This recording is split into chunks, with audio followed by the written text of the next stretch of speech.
10 seconds. Hello and welcome to Riverview Health Stadium tonight as the Westfield Shamrocks take on the Decatur Central Hawks. This is Jack Russell alongside Victor McCarty, and tonight's nice cool breeze coming in for some football. Oh, absolutely, Jack. Hi, folks. I'm excited to be here at Riverview Stadium. This is going to be an awesome year of Friday night football for the Rocks, but as well as for Hamilton County TV. Absolutely, and we want to welcome today's broadcast of IHSAA football on Hamilton County TV, presented by Logan Street Signs and Banners, celebrating 26 years in the business. We'd also like to thank some of our other great sponsors as the Shamrocks come out.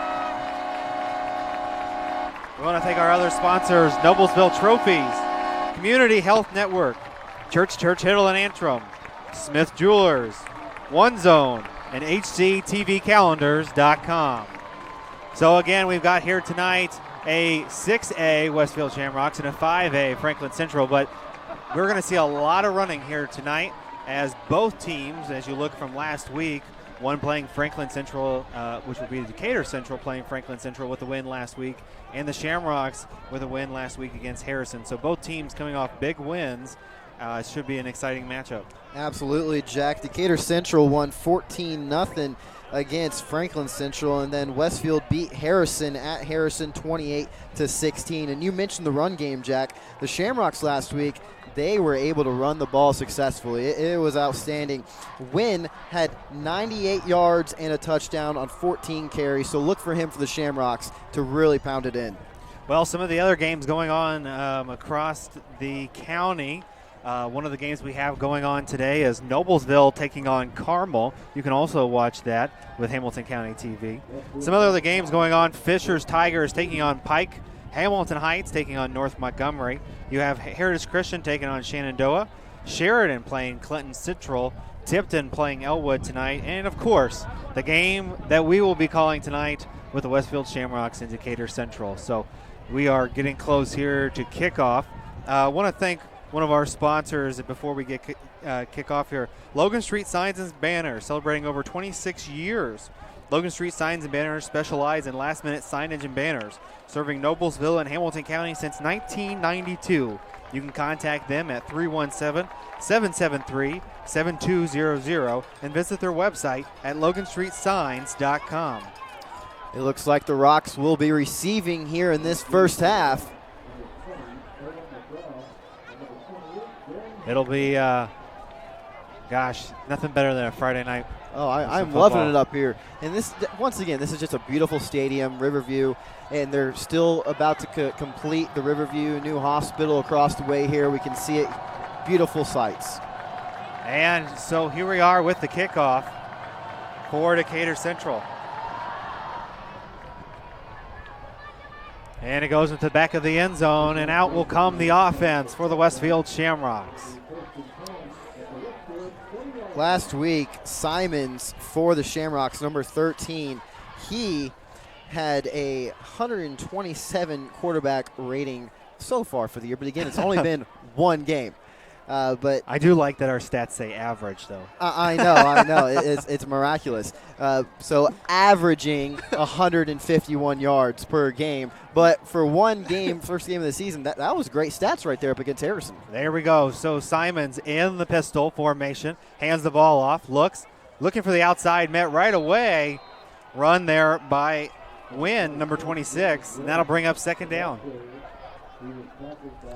And like as we just said, Jack, we knew that they were going to make sure Wynn had a heavy part in this game here tonight. So the Shamrocks in shotgun formation, 3 on the near side.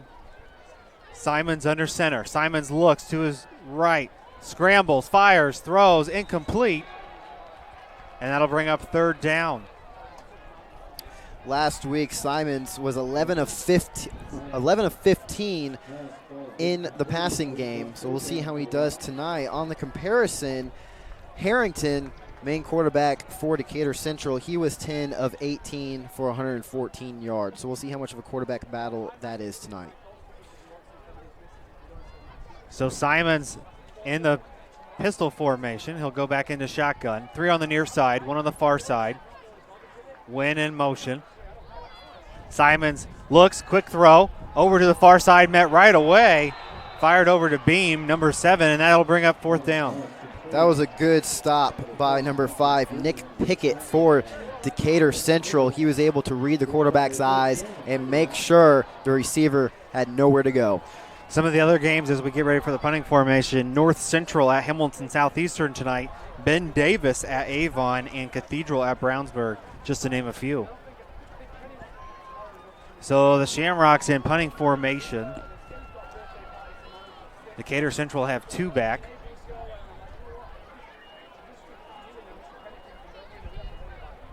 And they'll punt it off. High one, but not very long.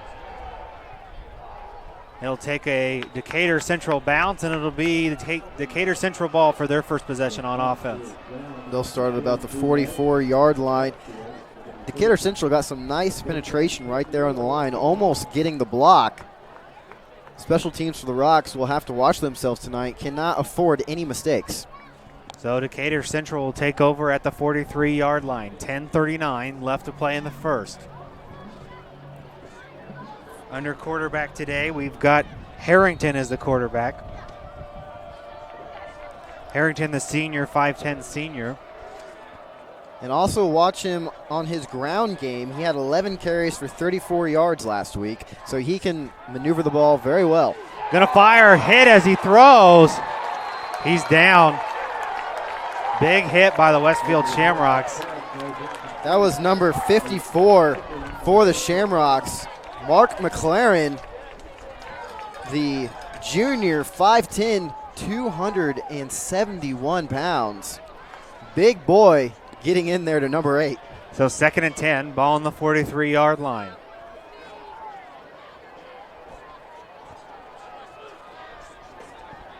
Decatur Central. Harrington under center. Gibson, the running back. Looks, throws on the far side. Incomplete, intended for number 2, Rennick. And that'll bring up 3rd down. First down, defense had their number on the second. It was just a mental error by the wide receiver. We'll see what the Hawks do 3rd and long. So 3rd and long, again, ball on the 43-yard line. Harrington will be in shotgun formation. Gibson, the running back.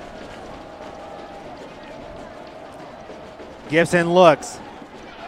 Just scrambles, fire. No, keeps it himself. Still on his feet, met right away. Harrington is stopped about 2 to 3 yards short of a first down, but it looks like the Hawks are going to keep their offense out on the field. Take a look at the replay here.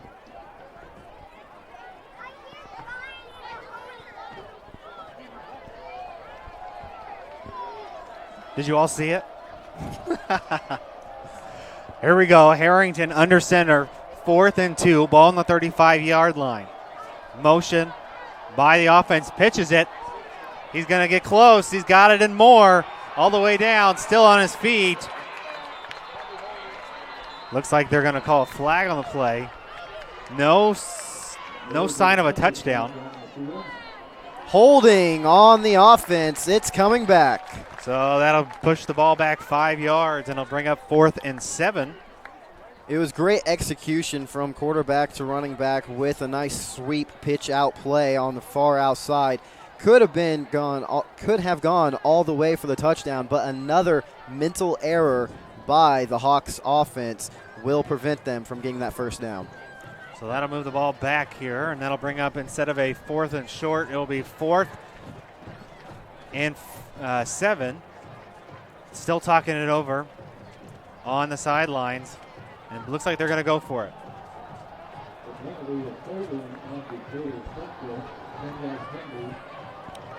So that'll be 4th and 5.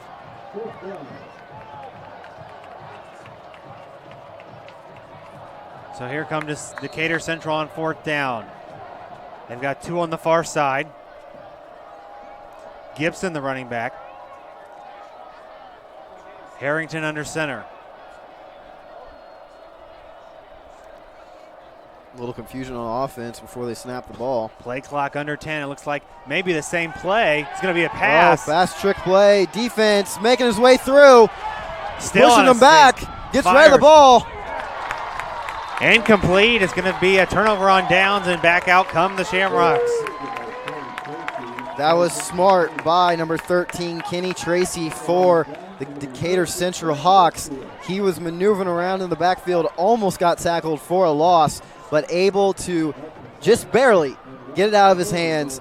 It's still, they turn over on downs, but it's better to have the Rocks start where they were instead of a little bit closer to their end zone. So with that, it'll now be Westfield Shamrocks on the 38-yard line.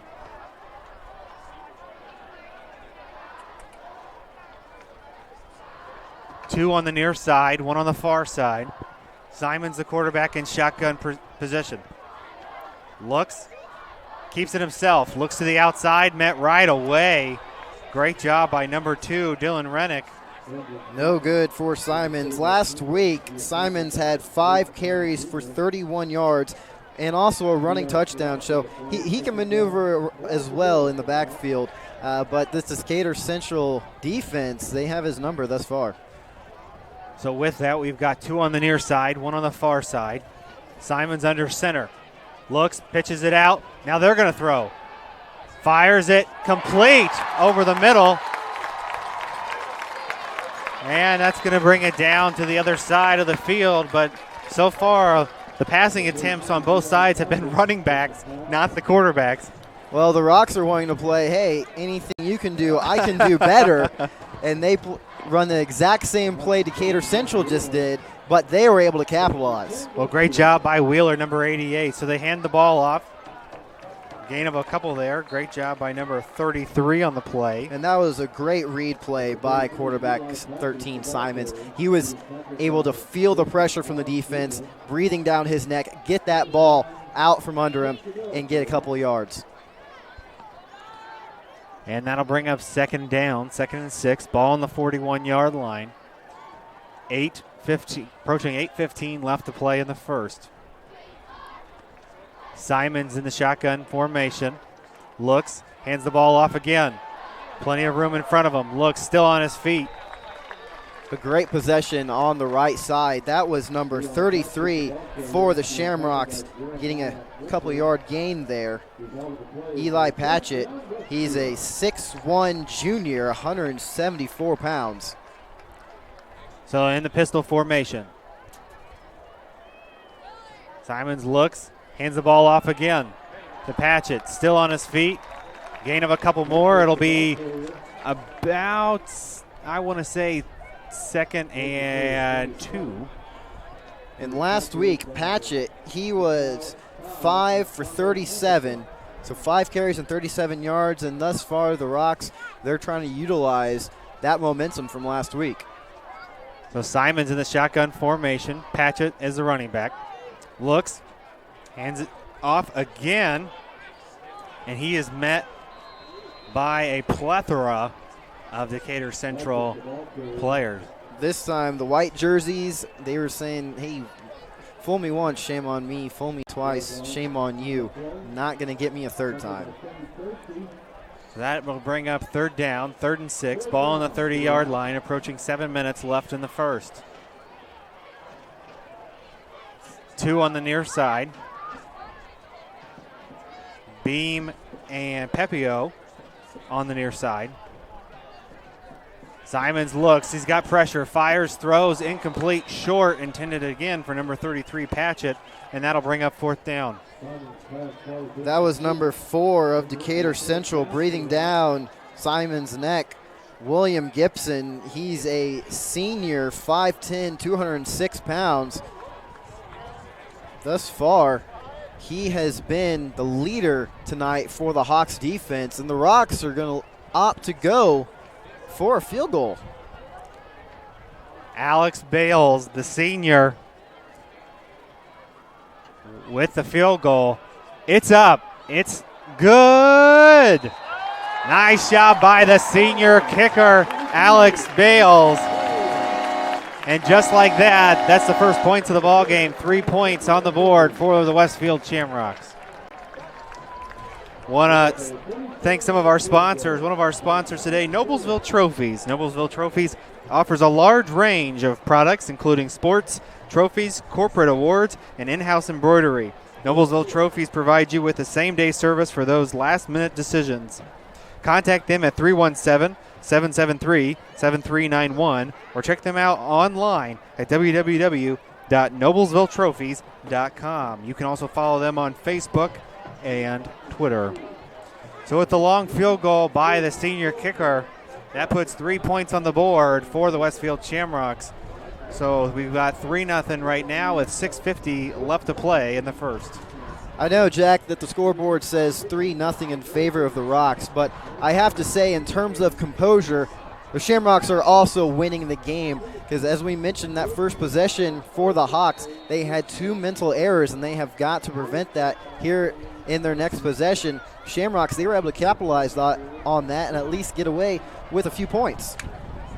So there's the kickoff, short one. Decatur Central will get it, and they're going to get down to about the 20. Now it looks like they're saying it's a fumble. No sign from the officials, and there is a flag on the play.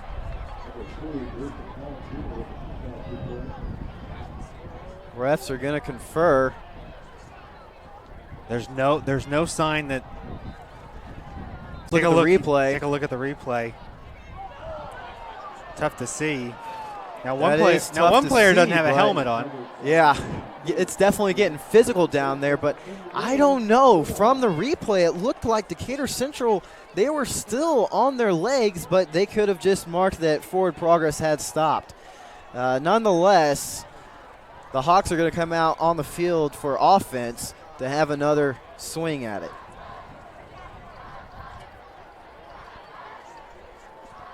Decatur Central now will take the ball. Harrington, the quarterback. They'll be lined up at the 29-yard line. 1st and 10. 2 on the far side, 1 on the near side. Tracy, the running back.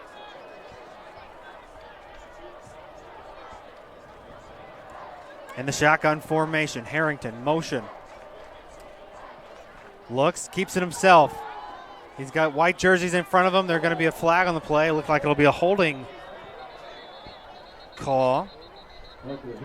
Whenever you have a flag thrown that fast in the backfield, it's a do-tell sign that's going to be a hold.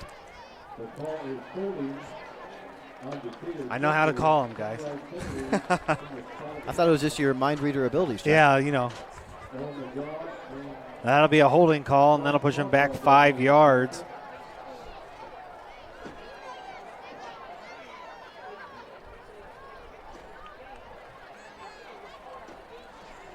Well, I guess I'll use a little bit of my mind reader powers as well, Jack.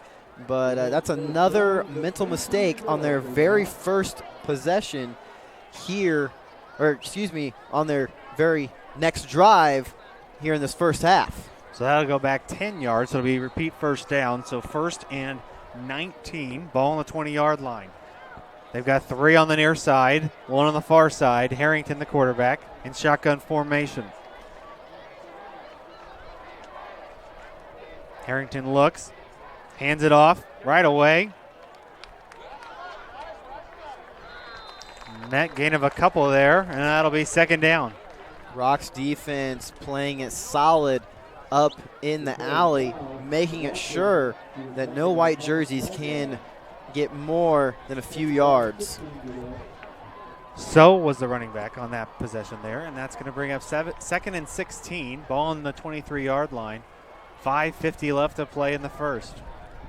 Again, Harrington threw for 114 yards last week against Franklin Central, so I'm just waiting for him to be able to air it out and possibly tear up this Rocks defense. Harrington looks, keeps it himself. Still on his feet, another flag thrown. And it'll be another holding call. The Rocks, they are looking hungry tonight. They are just looking to rip the football out of those white jerseys, but there are 2 flags on the play.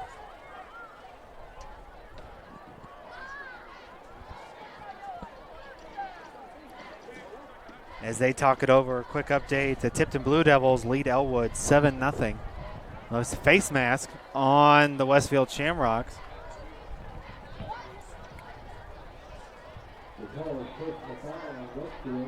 So a good break for the Hawks, and the first mistake by the Shamrocks tonight. And that definitely gives Decatur Central a big, big break. So that'll bring up 1st and 10. Ball on the 44-yard line.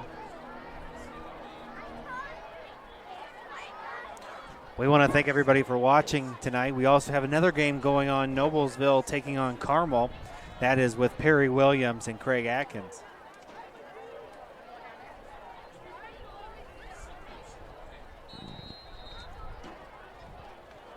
So after the penalty, out come the Hawks.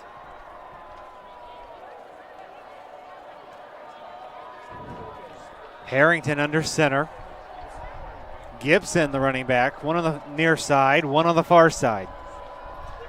Harrison looks, he hands the ball off.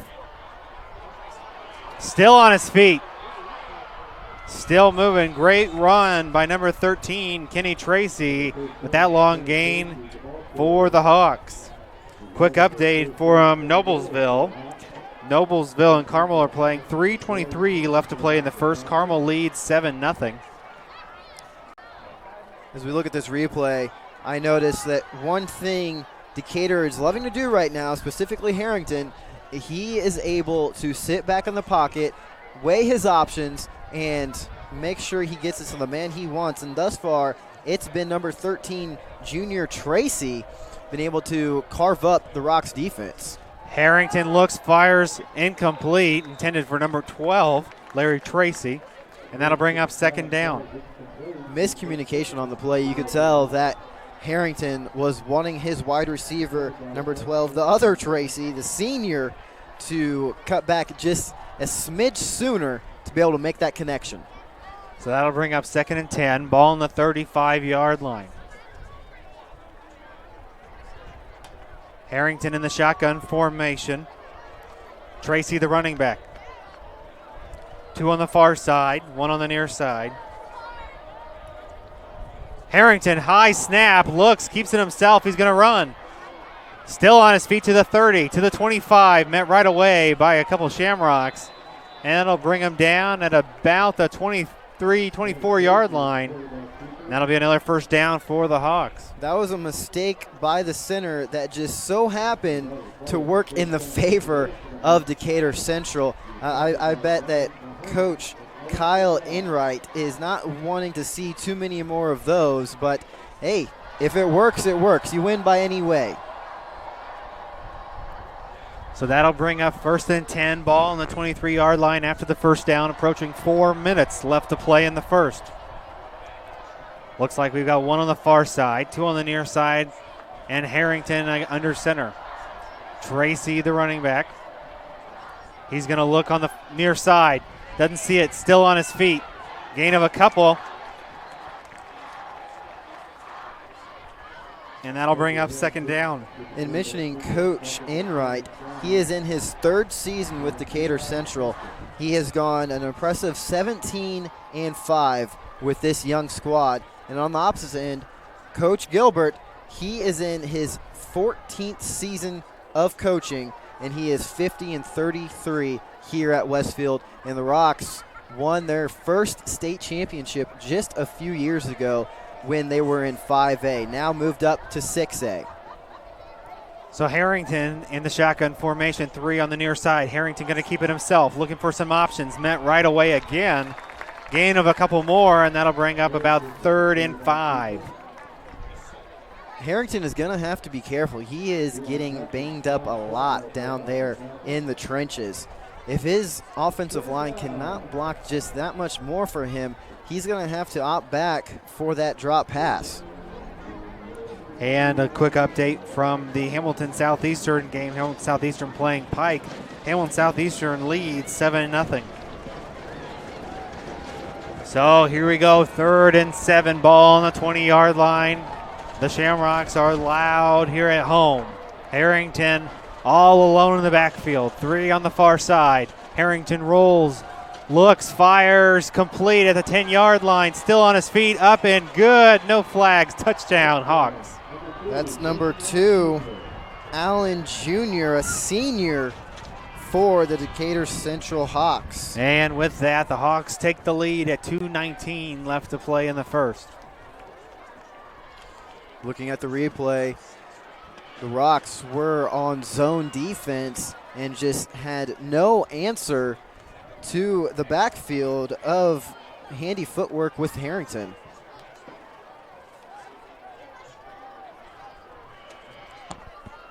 And the kicker to attempt the extra point.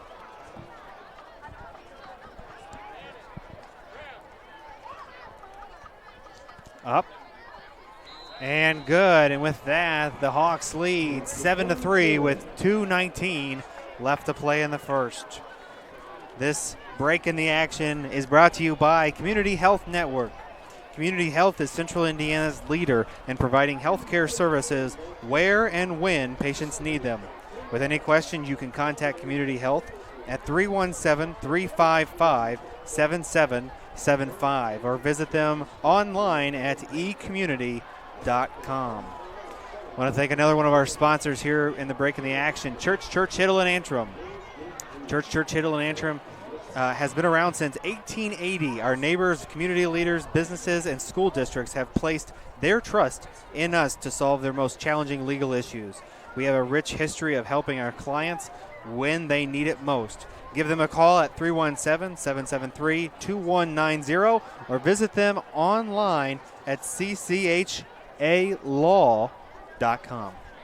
When the Rocks defense came over back to their sideline, they were met by a fury from Coach Carnes, their defensive coordinator. You could just kind of see his attitude of how he was unhappy with his guys. They were not able to make that stop, and they have got to do better to prevent Harrington to be able to move in that backfield.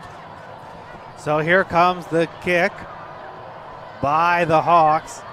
2 Shamrocks back to return.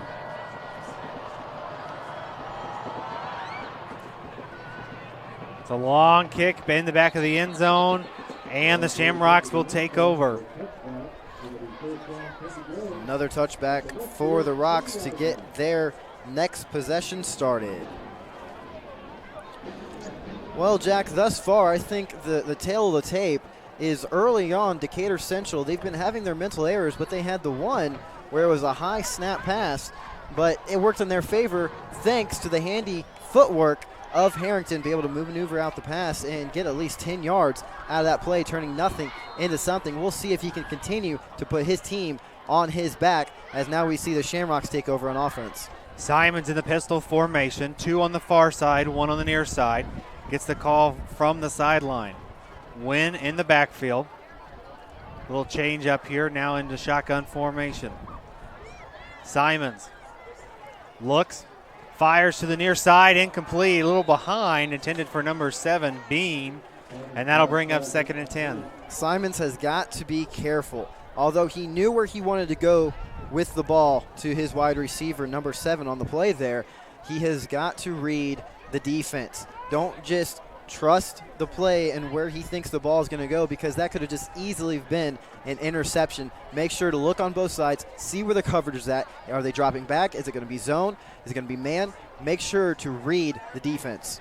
Simons looks to the far side, fires long down the field. He's got him if he can.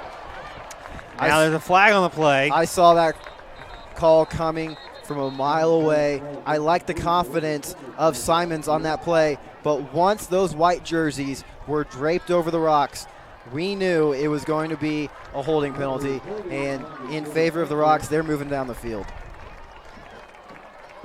So pass interference, that'll move the Shamrocks to the other side of the 50. And I'm mentioning on the other side of the ball, Decatur's defense, if they're going to play 2-on-1 defense, they have to make sure they're looking up for the ball, because if they don't look up and they have their hands all over the wide receiver, that's going to be a holding penalty anywhere in any league. So that'll move the chains. Excuse me, it'll move them up a little bit. So it'll be first down on the 30-yard line. Simons under center. 2 on the far side, 1 on the near side. Looks, hands it off to Wynn. Still on his feet, gain of 4. And that'll bring up second down. Wynn saw the right side of the field. He was wide open, but he made the decision to cut back inside, and he was met by some white jerseys. Under 2 minutes left to play in the first.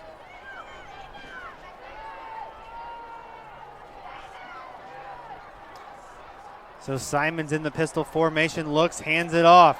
Still on his feet, first down and more. To the 50, to the 40, to the 30. Met right away, down to about the 15-yard line for the Shamrocks. That was a quick handoff by quarterback Simons. Look at this replay here. We see number 26 marching down the field to get out to the 15-yard line for the Shamrocks with 1:32 left to play. And Simons in the pistol formation, looks, hands it off, still on his feet. Simons still up. Gain of, I want to say about 6, and that'll be second down. That's 2 plays now where the quarterback has had the option, and in the first, he made the smart decision to get rid of the ball right away. But this time, Simons, he once again made another smart decision to make sure he held on to that ball. And again, last week, he had 31 yards. Simons keeps it himself, looking for the first down, and he will get it, and it'll bring up first and goal. I'm sort of feeling a little bit of jealousy coming from Simons. He's looking at Decatur's offense there being led by Harrington and seeing how much he's covering up our defense. So I think now, once again, we're back to anything you can do, I can do better. Tigers right now, by the way, Fisher's taking on Pike. Fisher's Tigers lead Pike 21-0 right now in the first half. Simons looks, hands the ball off. Met right away. Patchett, the running back, met by 3 white jerseys. And that'll bring up second down, but they may run the clock out here if they've got the time. Leading the way in that replay, you can see that it was number 40 first getting his hands on number 33 of the Rocks. That was Shamar Smith, the senior defensive lineman, 6'3", 235 pounds. Patchett looks, trying to find an option, doesn't see it. And with that will end the first quarter as the Decatur Central Hawks lead the Westfield Shamrocks 7-3. That was a great job by the Hawks, being able to stand their ground, making sure nothing gets by them on the line, preventing the run plays. We'll see where the Shamrocks go when we get back from this first quarter break. And at the end of the first quarter, we want to thank one of our sponsors, Smith's Jewelers. Smith's Jewelers has been serving Hamilton County, including Noblesville, Fishers, Westfield, and Carmel for over 65 years. Many jewelry stores have come and gone, yet Smith's remains. If one were to ask how and why, the answer would be our outstanding jewelry selection and customer service. The knowledgeable staff at Smith's Jewelers is eager to give our customers a memorable and positive experience. You can contact them at 317-773-3383 or visit them online at smithsonthesquare.com. So a quick break here. Got a couple things going on. Taking a look here at our different scores going on. One of the ones that I see here is Sheridan right now taking on Clinton Central. Sheridan leads that game 6-0 right now.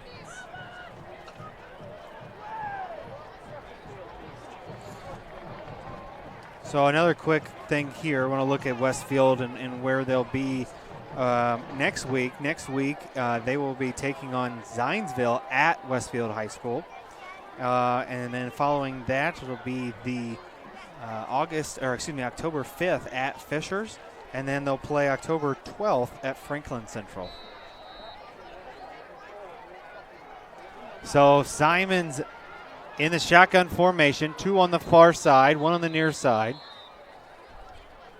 And that's gonna looks like there's gonna be a timeout here. Another quick update for you. Carmel leads Noblesville with 9:59 left to play in the second, 14-0. That was a timeout called by the Hawks. Head coach Kyle Enright, wanting to make sure he talks it over with his guys to prevent the Shamrocks getting a touchdown and taking the lead here in this second. So Decatur Central out of the timeout. Again, we will be taking a look at some of the games going on all around Hamilton County and around even our region. At the end of the first quarter, Fishers Tigers lead Pike 21-0. And again, like we said, Carmel and Noblesville right now. Carmel leads 14-0.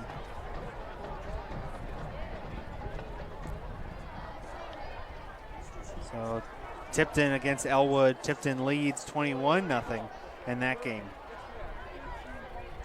So out of the timeout come the Shamrocks. Simons in the shotgun formation, 1 on the far side, 2 on the near side. Simons looks, fires, throws, got some room. They're going to give it to him. Touchdown Shamrocks. That was a great job by the quarterback, finding his man, having just enough room to dive for the touchdown, hitting the pylon there on that far right side. Great job there by I believe it's number 8, Riddle, with the touchdown play.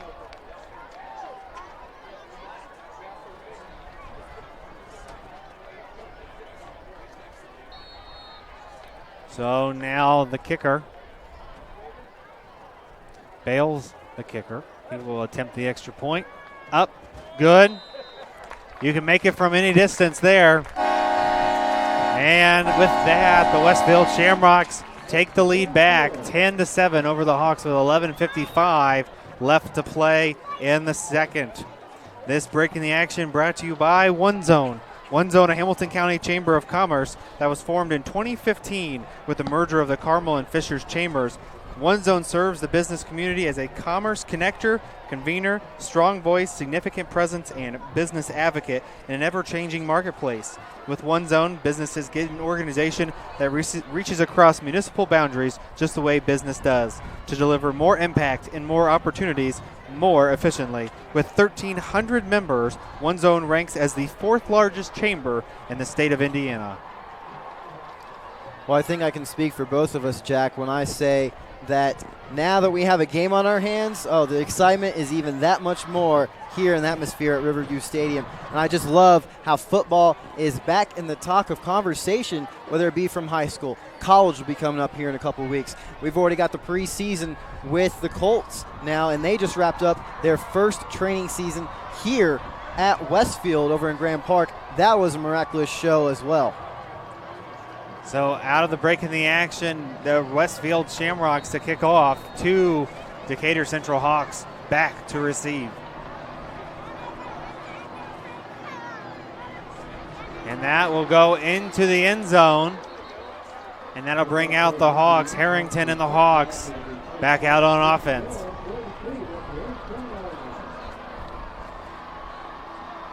We see Anthony Calhoun down with the students, getting them pumped up.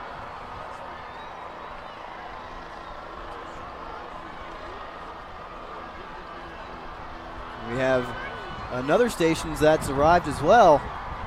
Once again, you just have to love the atmosphere here in Westfield. So Decatur Central will take the ball on offense at the 20-yard line. 1st and 10.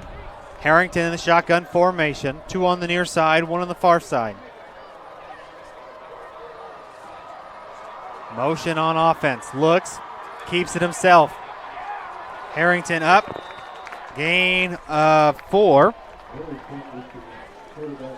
That was number 40 for the Rocks, Colin Caldwell. He's a 6-foot senior, 218 pounds.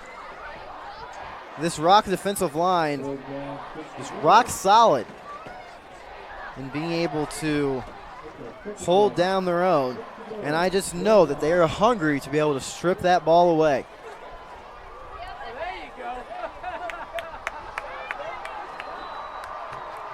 So back out of the Hawks, 3 on the far side, 1 on the near side, pistol formation. Harrington, high ball snap, looks, keeps it himself. Going to be close here, and they're going to eventually call dead ball. It looks like they'll be about 2.5 yards short of a first down. Once again, that was another high snap by the Decatur Central's offense. Harrington being able to, once again, though, make something out of nothing. So that'll bring up third down. 10:35 left to play in the second. And it's pretty miraculous by Parker Harrington. He's a 5'10 senior, 178 pounds, so be able to have that wingspan to be able to jump up and catch those high snaps is a great talent to have. 3rd and 3, pitches it back to So. So's got some room, is losing it, can't find it, and that's going to met by the Westfield Shamrocks, and that'll bring up 4th down. So held up just a little too much. When you come out from that far left side and you see nothing but green on the field, you have to be able to make sure that you are full steam ahead, because as you see right there, that hesitation, that is what prevented him from getting that first down and able to allow just enough time for the Rocks to be able to make that stop. Well, here we go now. It'll be 4th and 1. Harrington in the shotgun formation. That'll be a false start. That'll push him back.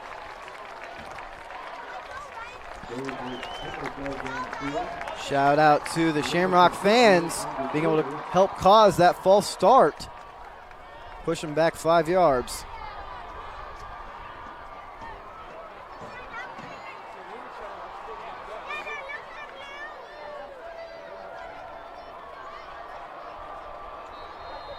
So that pushes it back, 4th and 6, ball on the 23-yard line. 9:25 left to play in the second. Harrington in the shotgun formation, motion on offense. 4 now on the far side, kicks it. Nice punt there. Bring it down to about the 40, I want to say it's going to be about the 47-yard line, 46 probably. I liked how the Rocks defense, they were able to prevent any further gain for Decatur Central, and that is why Harrington opted to make that punt, because he just did not see any options open. So the Shamrocks back out on offense after scoring a touchdown on their last drive. 9:13 left to play in the second. 1st and 10. Simons in the backfield. 4 on the far side, 1 on the near side. Simons looks, he fires, quick throw over to the far side.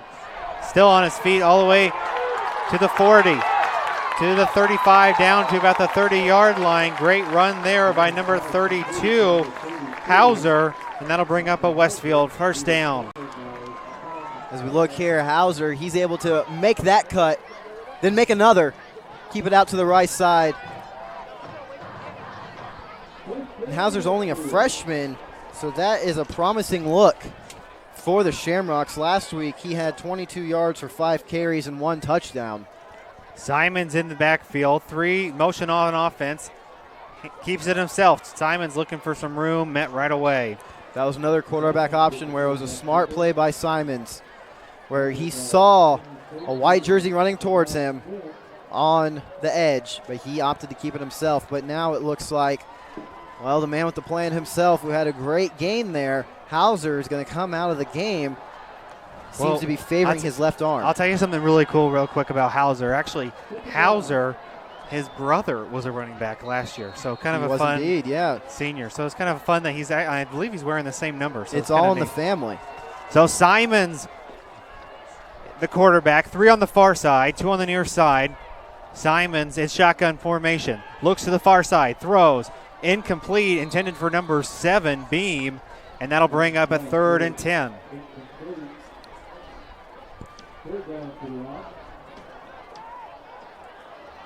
As the Rocks look to march down the field here, I could see them, instead of on the far outside wanting to do the stream, maybe opt for a cutback in, as that seems to be a favorable play by Simons. So 3rd and 10, ball on the 31-yard line, 8:22 left to play in the second. Simons in the pistol formation, looks, fumbles the football, recovered by Decatur Central. And that's going to be a turnover for the Shamrocks with 8:17 left to play in the second. As we look at the replay here, we see where the miscommunication is. Number 33, who just came in for the injured Hauser, that was Patchett, Eli Patchett, the junior. They did not communicate well on that play. He thought he was getting the handoff, but instead, once again, they were opting for the pass. And just miscommunication, that will plague your team if you do not iron out the wrinkles. So after the turnover, Decatur Central back out on the field. Harrington in shotgun formation, 3 on the far side, 1 on the near side. Motion offense, and they're going to call a flag here. Offsides on the defense, and that will be a 5-yard penalty. 2nd and 5. That'll put the ball on the 41-yard line.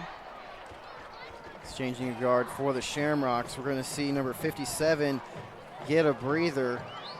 That is Ryan Mahoney. So after the penalty, 1st and 5, ball on the 41-yard line. Harrington in shotgun formation, motion offense. 2 on the near side. Looks, he's going to throw. Rolls to the near side, turns to the far side, fires and throws down the sideline to the 50, to the 45. Great job, pass and catch there by number 13, Kenny Tracy, the receiver. And that'll bring up a 1st down to about the 44-yard line. As we see that replay, that was a great job of the offensive line of the Hawks being able to prevent any green jerseys of getting inside the pocket, giving just enough time for Harrington to air it out to number 13, Tracy. So after the 1st down play, it'll be on the 44-yard line. Harrington in shotgun formation, 3 on the near side, 1 on the far side. Gibson in the backfield. Harrington looks, doesn't see it, it's going to scramble. Goes over to the far side, stiff arm, still on his feet, 1st down and more. It's going to be a 1st down, Decatur Central, but a flag on the play. And let's see what the flag is here. I'm predicting mental mistakes by the Shamrocks. Looks like it actually might be a flag on Decatur Central, blocking the back maybe. Yes, on that replay, I just caught it. The very last second, the runner was already ahead, and Decatur Central comes in, blocking the defense. That is a big no-no.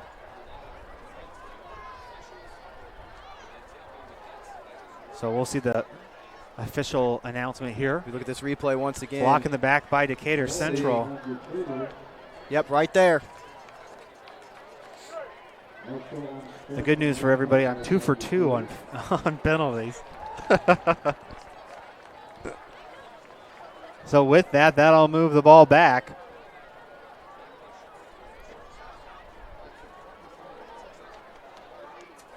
Oh, we're going to have negating penalties. Well, then I'm 1 for 2. I didn't call the other one. Hey, give yourself a half point. I appreciate that.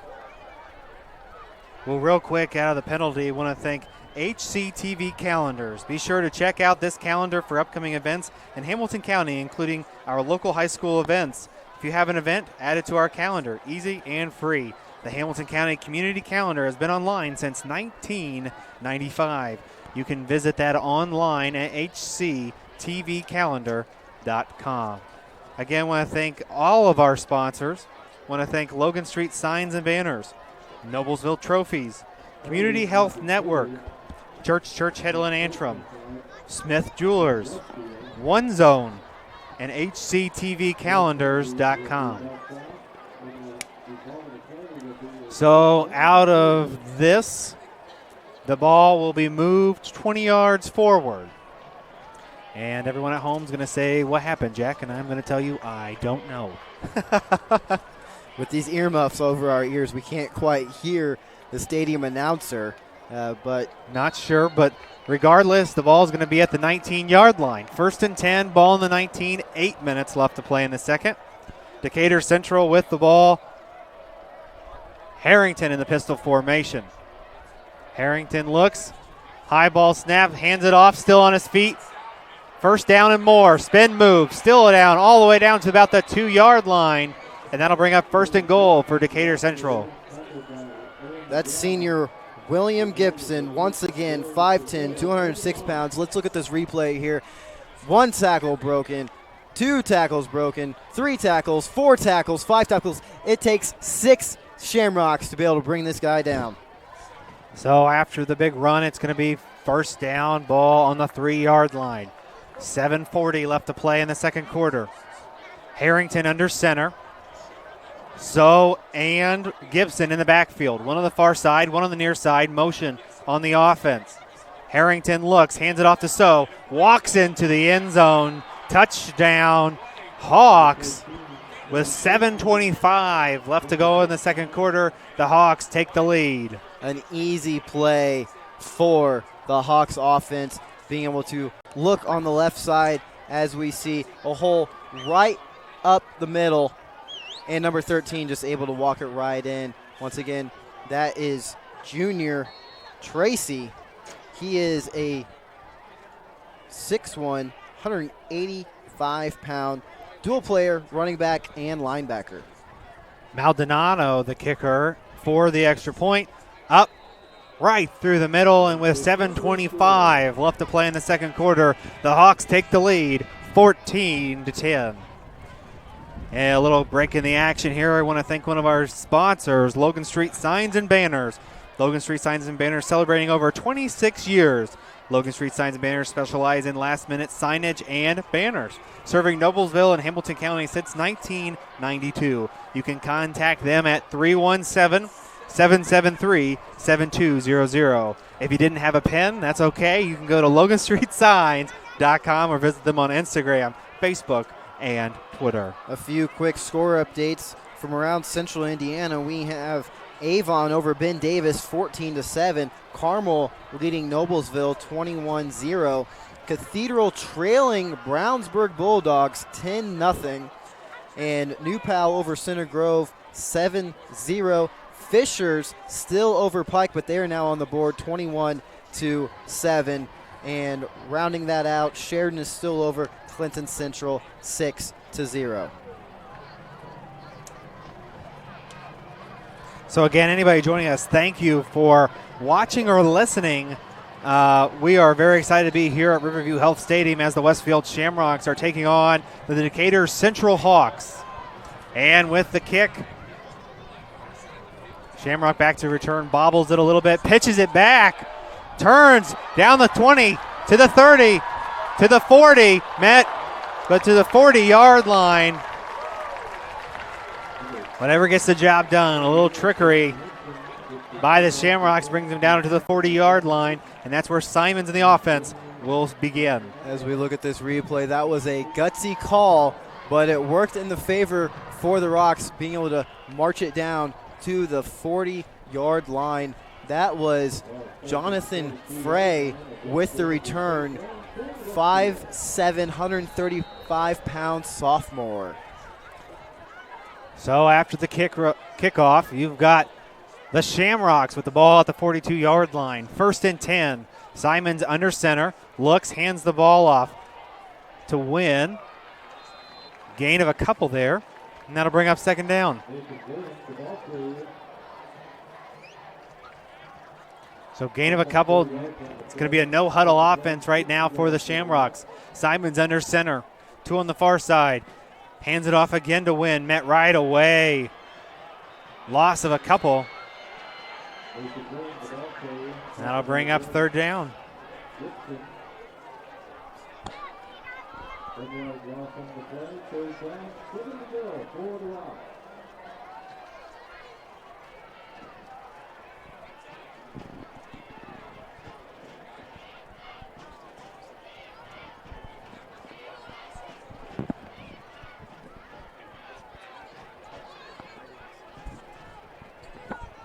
All right, so out of the shotgun formation is Simons, 3rd and long. Fires, hits as he throws. Interception by Decatur Central to the 50, to the 40, all the way down to the 30, to the 20, to the 10, to the 5. Touchdown, Decatur Central.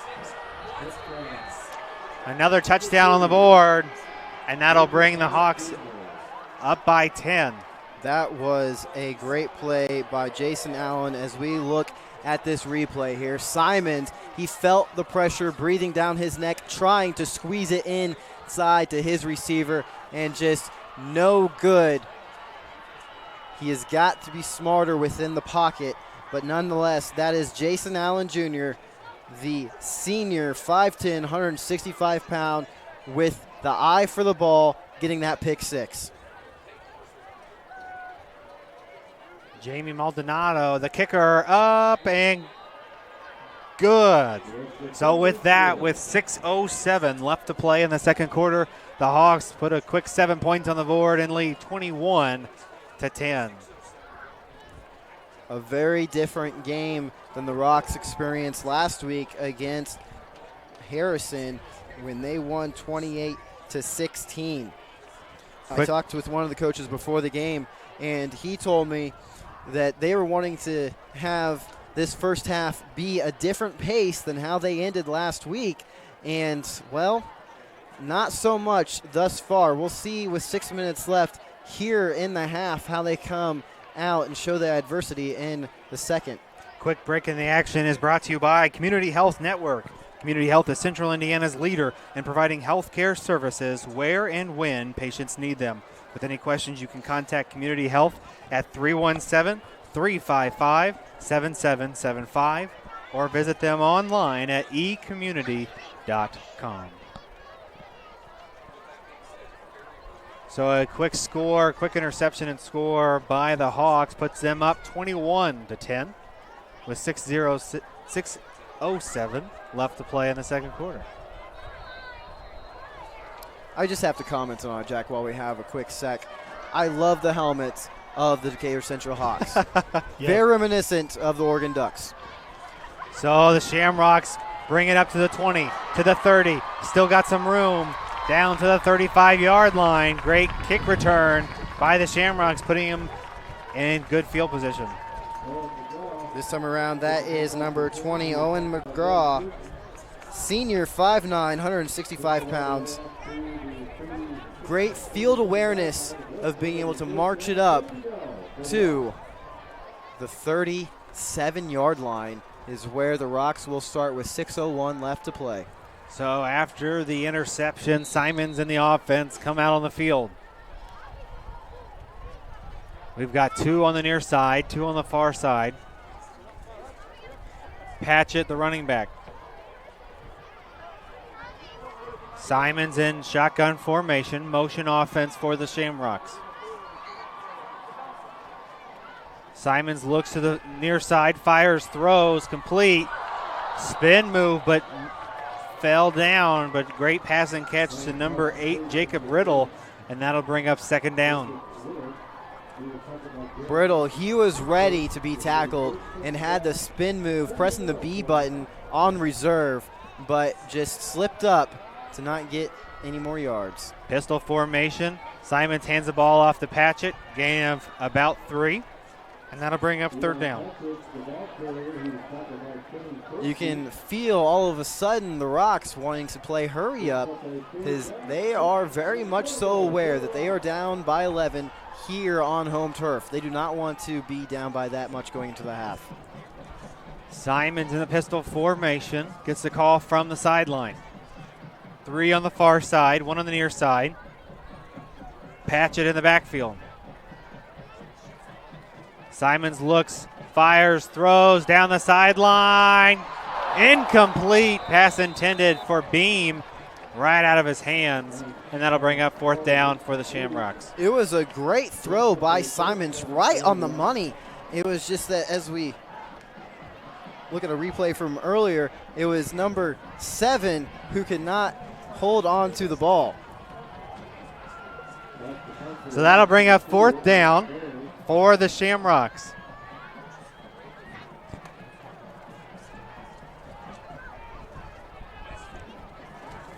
It'll now be up to the Shamrock defense to be able to prevent Decatur Central from getting any more points on the board. Tracy and Allen back to return. Great punt. Takes a Westfield bounce. Takes another Westfield bounce. Oh, keeps rolling. Westfield roll. Keeps rolling. Down to the less than one. Half-yard line. A great punt by the Shamrocks. And let's make sure that we make this very clear. Great job by Alex Bales. And I'll tell you this, a quick thing about Alex Bales.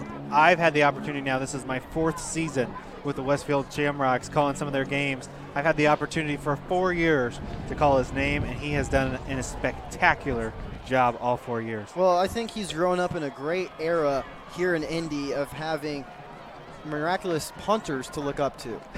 Even though McAfee is retired now, I think he'd be proud to call that play a good one for the brand.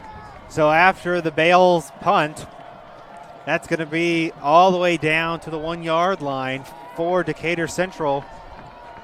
Quite a hike here. Harrington under center. 1 on the far side, 2 on the near side.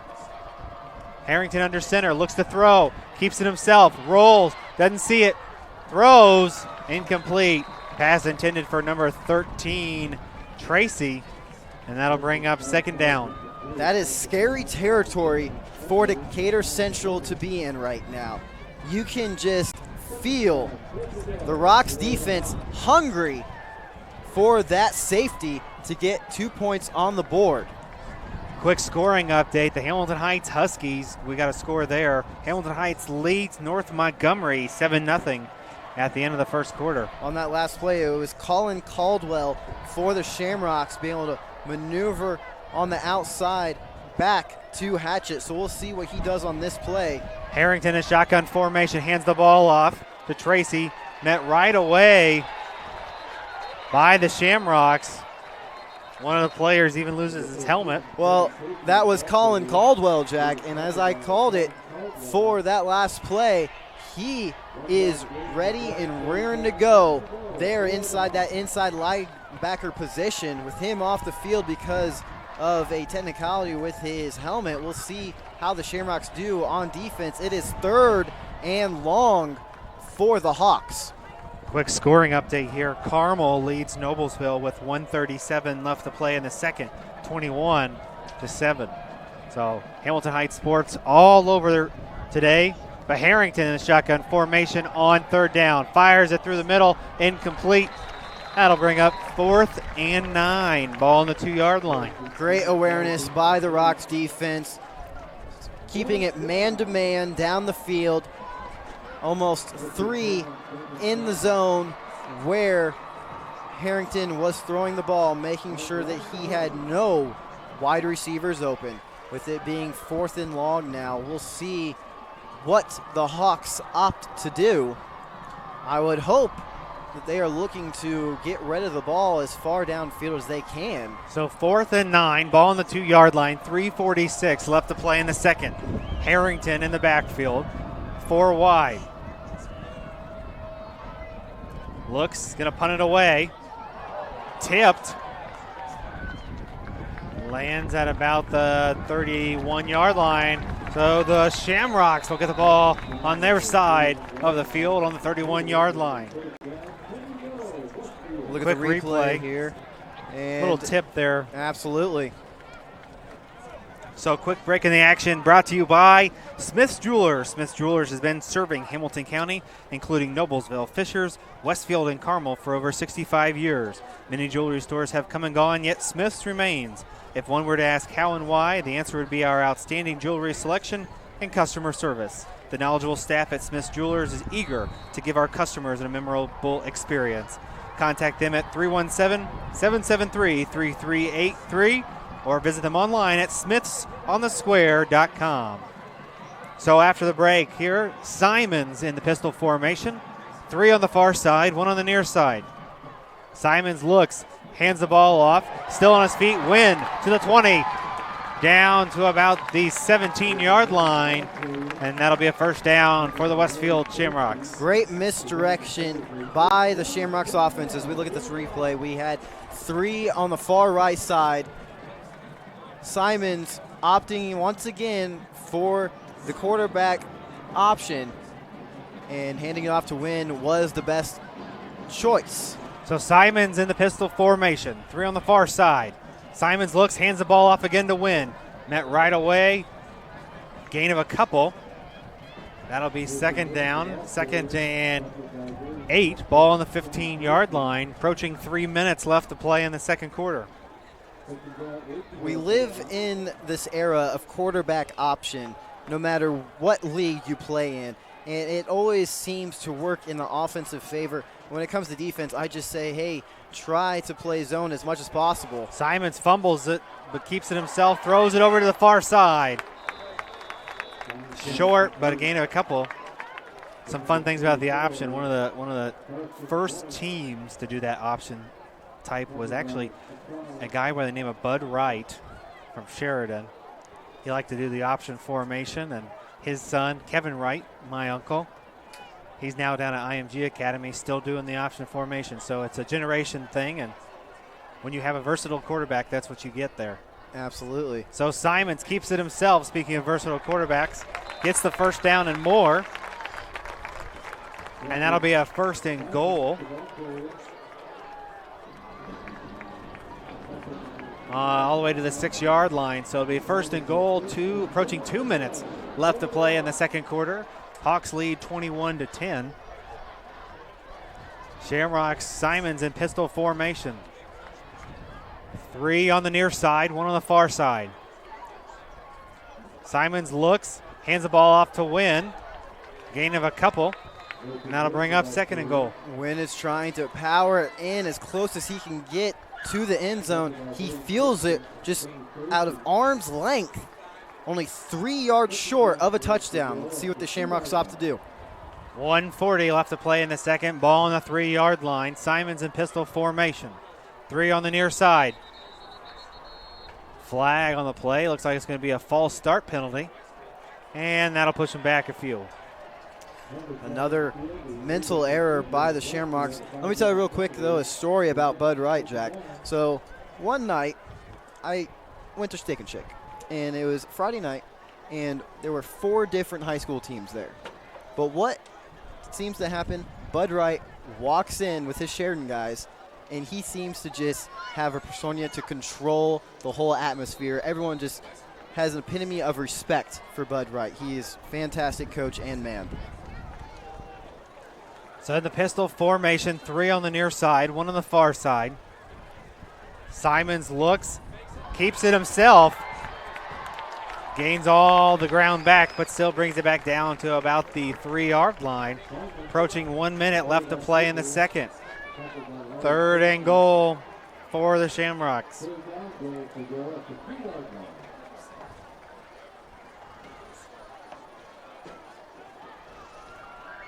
So this brings up 3rd and goal, under a minute left to play in the second quarter. Simons in the pistol formation.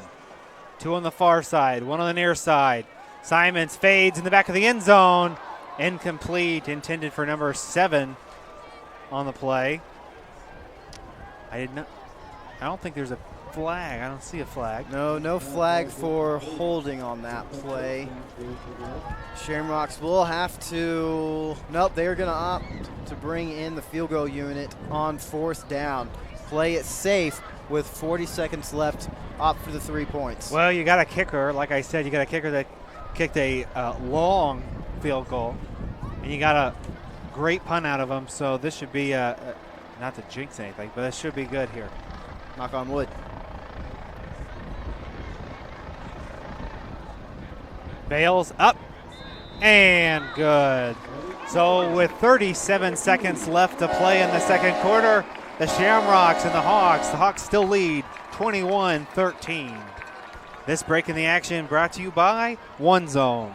One Zone, a Hamilton County Chamber of Commerce, formed in 2015 with the merger of the Carmel and Fishers Chambers. One Zone serves the business community as a commerce connector, convener, strong voice, significant presence, and business advocate in an ever-changing marketplace. With One Zone, businesses get an organization that reaches across municipal boundaries just the way business does. to deliver more impact and more opportunities more efficiently. With 1,300 members, One Zone ranks as the 4th largest chamber in the state of Indiana. Also want to thank HCTVcalendars.com. Be sure to check out this calendar for upcoming events in Hamilton County, including local high school events. If you have an event, add it to our calendar, easy and free. The Hamilton County Community Calendar has been online since 1955. You can visit them online at hctvcalendar.com. A reminder that last week, Decatur Central beat Franklin Central 14-0, and right now Franklin Central is over Roncalli 7-0. So to the back of the end zone with 37 seconds left. 2 timeouts left for the Hawks. We'll see what they do here, if they'll run the clock out or if they'll take a couple shots here. With 37.5 seconds left on the clock, I would not be surprised if they opt to maybe run a stream play down the side, see if they can get some extra yardage and possibly line themselves up for a field goal before the half, or play it safe because they have had a few mental mistakes. So Harrington under center.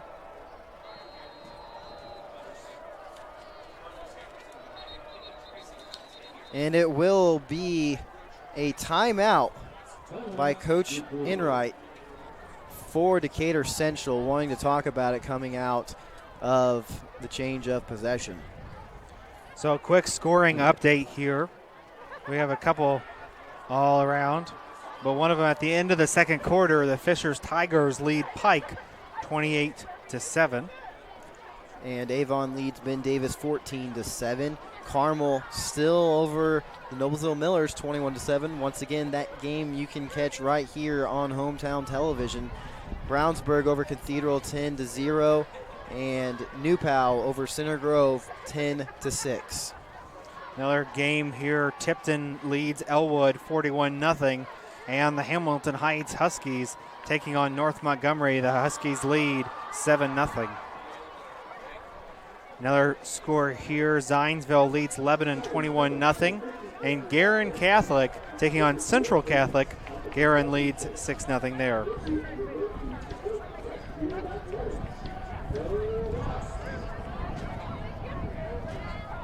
So 37 seconds left in the second. Harrington under center. So the running back. Looks, hands the ball off, met right away. Timeout Westfield. Down to 32 seconds. Well, we see the Hawks show their hand now in wanting to make the Rocks call their final timeouts to try to stop the clock. But the Hawks have to be careful because, once again, the Shamrock's defense has been hungry for the ball tonight, and they know how to have the ball stripped away. So if anything, whether it's Harrington or it's Tracy, they're going to have to make sure that they hold on to that ball if they try to carry it. So I want to thank all of our sponsors out of this timeout, but again, this is Jack Russell. Next to me is Victor McCarty, and we are here on Hamilton County Television. 32 seconds calling the Westfield Shamrocks Decatur Central Hawks. But we want to thank all of our sponsors: Logan Street Signs and Banners, Noblesville Trophies, Community Health Network, Church Hiddle and Antrim, Smith's Jewelers, One Zone, HCTVcalendars.com. We want to thank all of our sponsors. Without them, we wouldn't be able to do this. So thank you all. Absolutely. Coming out of the timeout, second down, 32 seconds left in the first half. Harrington under center. One on the far side, one on the near side. Offsides on the defense. And that'll push the ball back up the field. We'll see if that changes the mindset of the Hawks, to see if they, since they were just given a free play, to maybe air it out a bit and put an extra 3 on the board. on 2nd and 8. They've got 2 timeouts. Shamrocks have 2 timeouts remaining. Harrington under center. One on the far side, one on the near side. Hamilton, the running back, looks, turns, down the field, going to get that first down. It's going to be close. You could see that was number 20, Owen McGraw, with the tackle for the defense, but he was trying to keep Tracy on his feet and strip the ball, and Tracy smartly was able to get down and stop the play. So first down for the Hawks, approaching 15 seconds left in the second. Harrington in the backfield, 4 on the far side, 1 on the near side. 5 seconds, he's going to scramble, fires, throws, bobbles, they're going to say incomplete with 1 second remaining in the first half. They tried to go for it, but as we feel up here in the press box, it's a bit windy now down on the field, which can affect the air game. So 1 second remaining in the first half.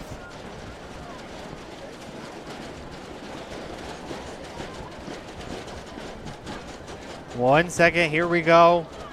Hamilton, the running back, and he nails it. And with that, at the end of the first half, we've got the Decatur Central Hawks 21, the Westfield Shamrocks 13. We'll be back after this.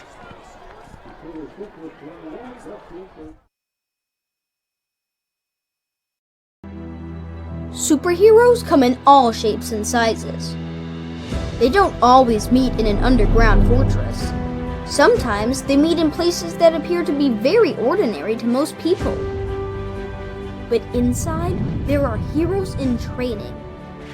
Some are smart, strong, or brave. Maybe they can build cities or heal people when they get hurt.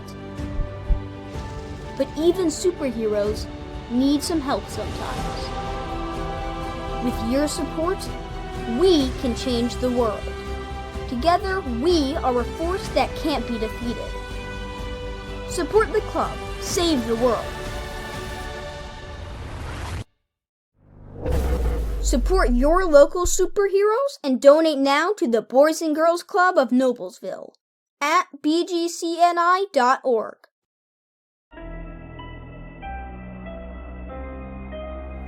Hey Deb, why do they call us Logan Street Signs and Banners? Because we started off at Logan Street. But we're on South 10th Street. We moved 22 years ago. Why didn't we change the name? That would have just confused everybody and they wouldn't be able to find us. Now I'm really confused. Bill, we're Logan Street Signs and Banners, conveniently not located on Logan Street, but on South 10th Street in Noblesville. When medical care is needed, where will you turn? With Community's Connect to Care program, one call or click finds you the closest open appointment. Request a time yourself, or let us do it. From a primary care doctor or virtual visit, to a med check or community clinic at Walgreens. Just call or click. You can go right to our website or to me. Connect to Care from Community.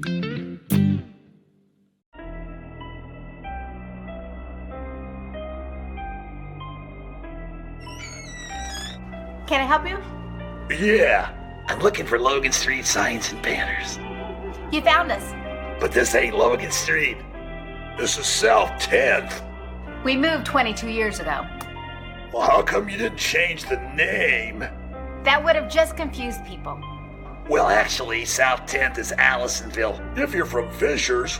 Well, before that it was 37A, and before that it was State Road 37. So you're telling me that Logan Street Signs and Banners isn't on Logan Street anymore. It's actually on South 10th. That's Allisonville and Fishers. And before that, it was 37A and 37? So you got that straight? Logan Street Signs and Banners conveniently not located on Logan Street, but rather South 10th Street in Noblesville. Exactly. can I help you? Yeah, I'd like to order a hamburger, fries, salt, maybe a large vanilla shake. This is a trophy shop, can't you tell? You got carry out? Everything that you need, we have here at the shop. Very unique. You order today, carry out tonight. That's our version of carry out. All right, I'll take one of everything. Well, that may take a little longer. We'll have it for you tomorrow night. I'll be back tomorrow to pick it up.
Hello and welcome back to Riverview Health Stadium.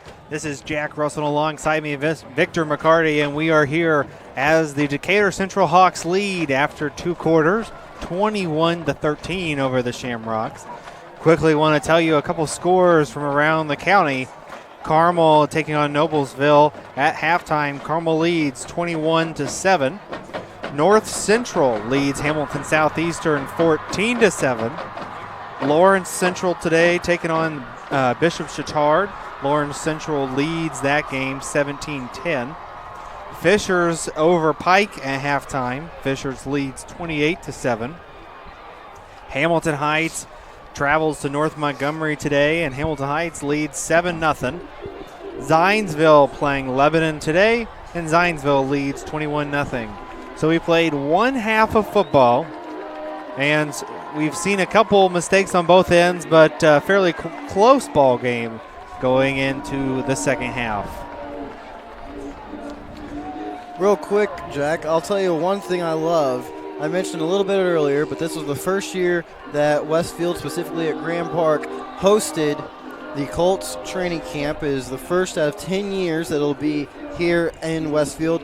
It's great not just for the Westfield community, but for the Hamilton County community as a whole. I mean, business was booming.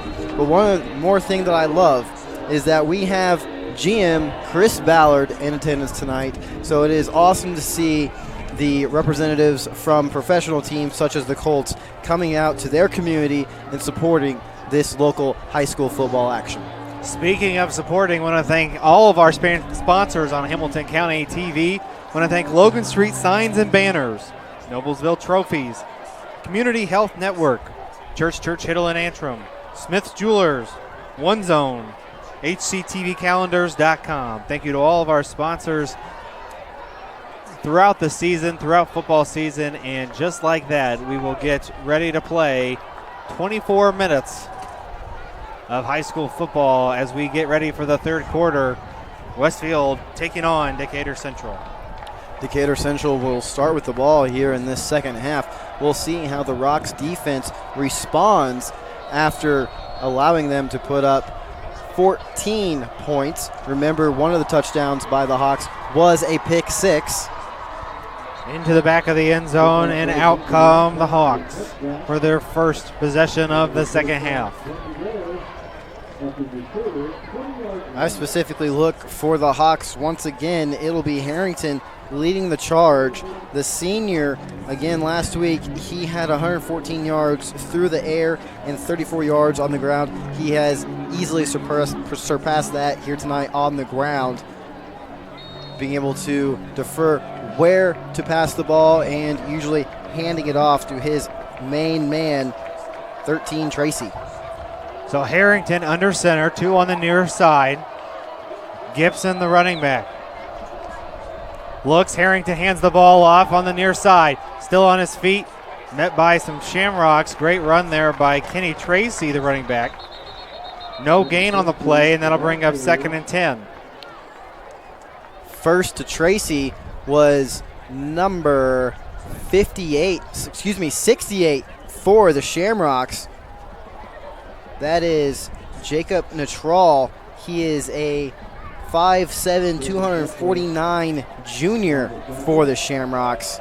This defensive line for the Shamrocks have been great all night of being able to prevent extra yard gain after the initial tackle. Harrington in shotgun formation, looks to the far side, scrambles, turns, fumble on the play, recovered by Decatur Central. I said it all throughout the first half, and I'll say it here again in the second. This Rocks defense is hungry for that ball. Take a look at the replay. Harrington looks to the far side, doesn't see anything, tries to take it up the middle, fumbles the football, but Decatur Central recovers, bringing up 3rd down for the Hawks. 3rd and 12, ball on the 18-yard line. That was Cameron Fry for the Shamrocks being able to pull the spin move on the outside, forcing Harrington on the inside, which caused the fumble. Harrington in the backfield, 3 on the far side, 1 on the near side. Harrington looks, rolls left, fires and throws, complete all the way to about the 34-yard line. A little bit more than that. They're going to give him the 35, and that's going to be 1st and 10 for the Hawks.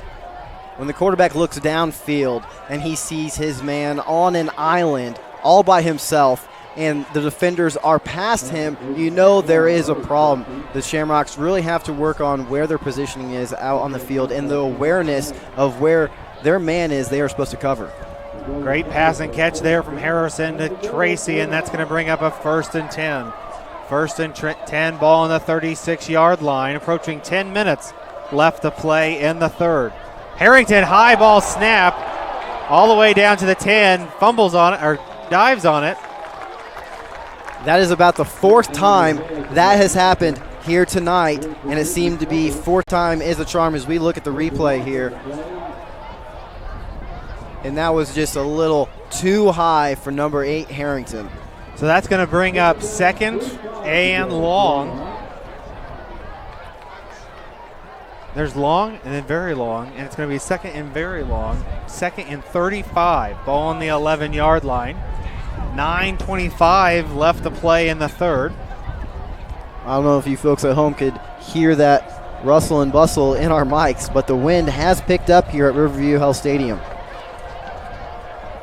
So Harrington in the shotgun formation, 3 on the near side. Harrington looks, scrambles, going to keep it himself. Gain of a couple there, going to take it to about the 18-yard line.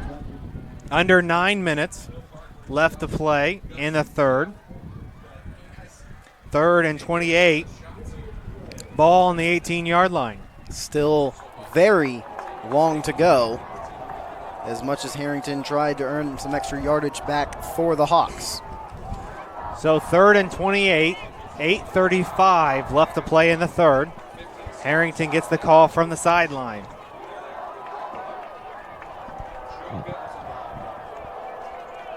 Three on the near side, 1 on the far side. Harrington in shotgun formation.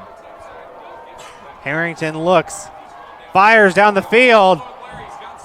Got him. Oh, incomplete. Pass intended for number 12 on the play, Tracy, and that's going to bring up 4th down. That was Larry Tracy, the senior brother to Kenny Tracy, number 12. He is 5'11", 170 pounds. Harrington just overshooting him on the play. That'll cause a 4th down for the Hawks. Great defensive efforts by the Shamrocks. So 4th and long, 8:15 left to play in the third. Ball on the 18-yard line. Harrington in shotgun formation looking to punt. And they're going to call a timeout. Coach Gilbert to call the timeout. So out of the Westfield timeout, we want to thank one of our sponsors. We want to thank Noblesville Trophies. Offers a large range of products, including sports trophies, corporate awards, and in-house embroidery. Noblesville Trophies provides you with the same-day service for those last-minute decisions.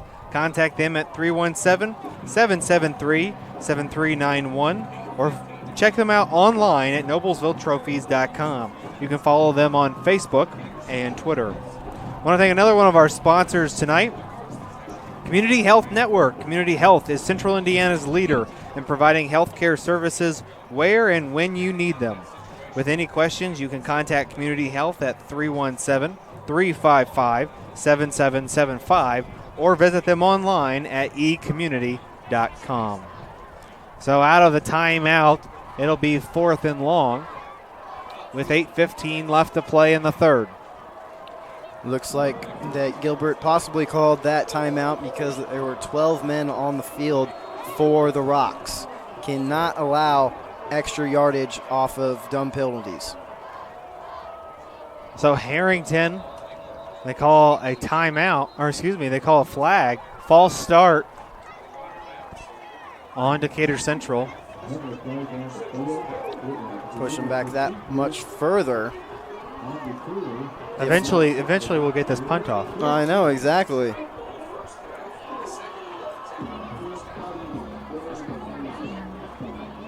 It's been a tale of two tapes for the offensive line of the Hawks. They've been great at being able to protect Harrington and be able to move the ball up the field. But what they have not been so great on is those mental mistakes. They're going to have to work on that as the season continues. So there we go. It's up. Punted away. It's a low punt. And just like that, the Shamrocks will take over on their side on the 38-yard line. We saw the Rocks start from this position in their last possession where they were only able to come up with 3 points. So if the Decatur Hawks defense can hold them once again, then they will maintain the league, and I think that will be a great win for them on defense. So Simon's the quarterback, 2 on the far side, 1 on the near side. Looks, hands it off to Wynn. Wynn gain of a yard on the play, and that'll be 2nd down. So 2nd and 9, ball on the 37-yard line, 7:50. We have an injury on the play. Looks like it's the running back Wynn. As they take a look at the running back, we will stop here and thank one of our sponsors again. We want to thank Church Hiddle and Antrim.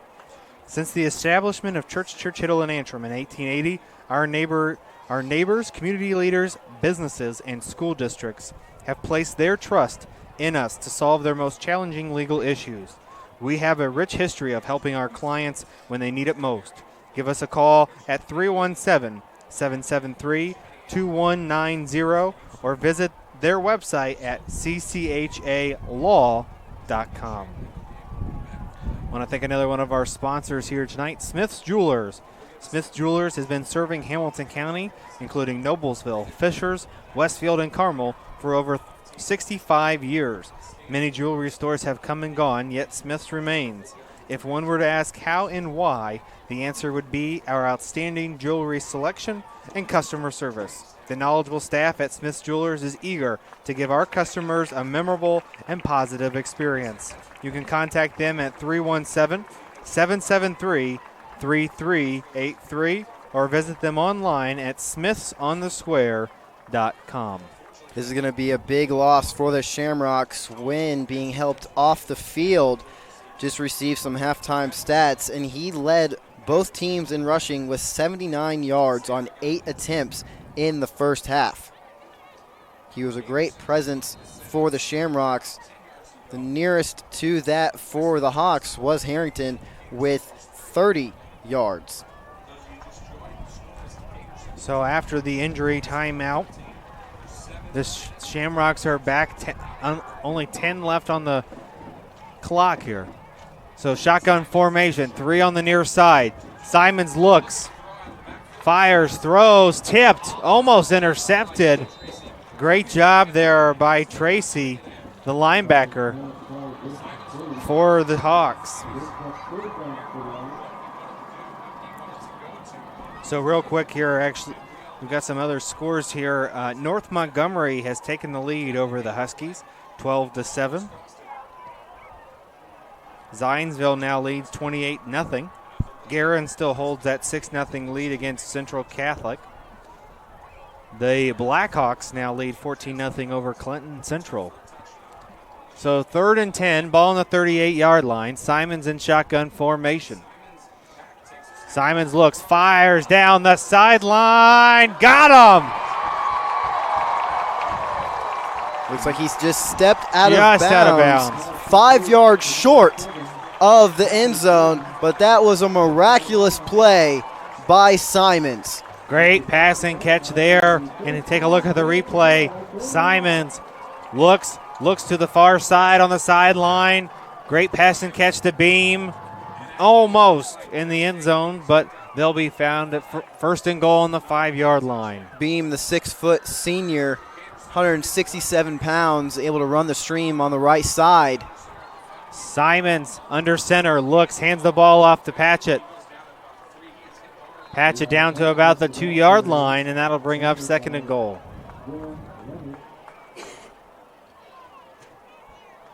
In the first half, Patchett had 18 yards, so he has a lot of work to do in filling the shoes of Wynn, but looks like he might be able to get the score on this next play. Simons hands the ball off. all the way into the end zone, walks it in there. Great job by Hauser for his first couple points of the game, and now the Shamrocks are within 2. And they're going to go for 2. Why not? Look at the replay. Right up the right side. Easy touchdown for number 32. So it looks like the Shamrocks now, with 6:48 left in the third, it looks like they will go for 2. Coach Gilbert believes he has nothing to lose right now on offense. They're only down by 2, so with this, they would be able to tie up the game. Either way, they're still 1 possession down. And they got a heck of a kicker. Absolutely. So the Shamrocks will go for it. This for the tie ball game.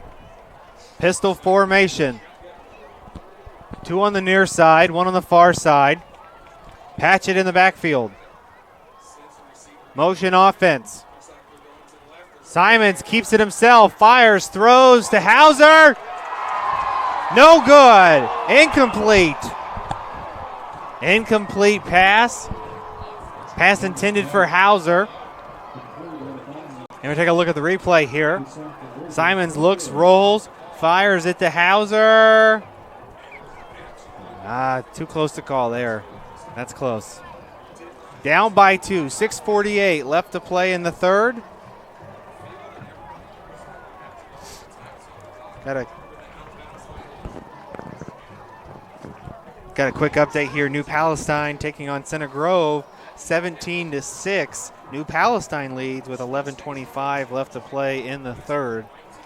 So 6:48 left to play in our third quarter. The Hawks lead 21, Rocks 19. That was a good execution by Simons. It just was a little too out of reach for the catch.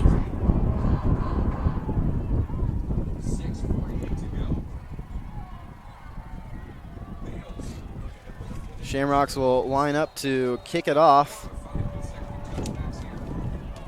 We have 2 on the return for the Hawks, and it'll be another touchback. So touchback, and now Decatur Central will have the ball. 6:48, and let's see what happens here.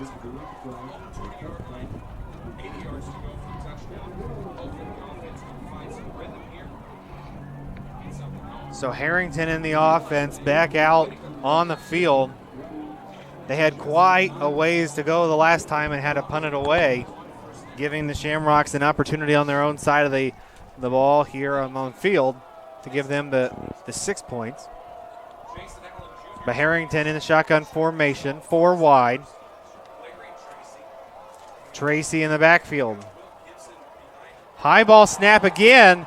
Tracy dives on it. That is 2 in a row now by Decatur Central. And that'll push them back to second and 23. Ball will be on the 27-yard line. Taking a look at the replay here again. Just high again.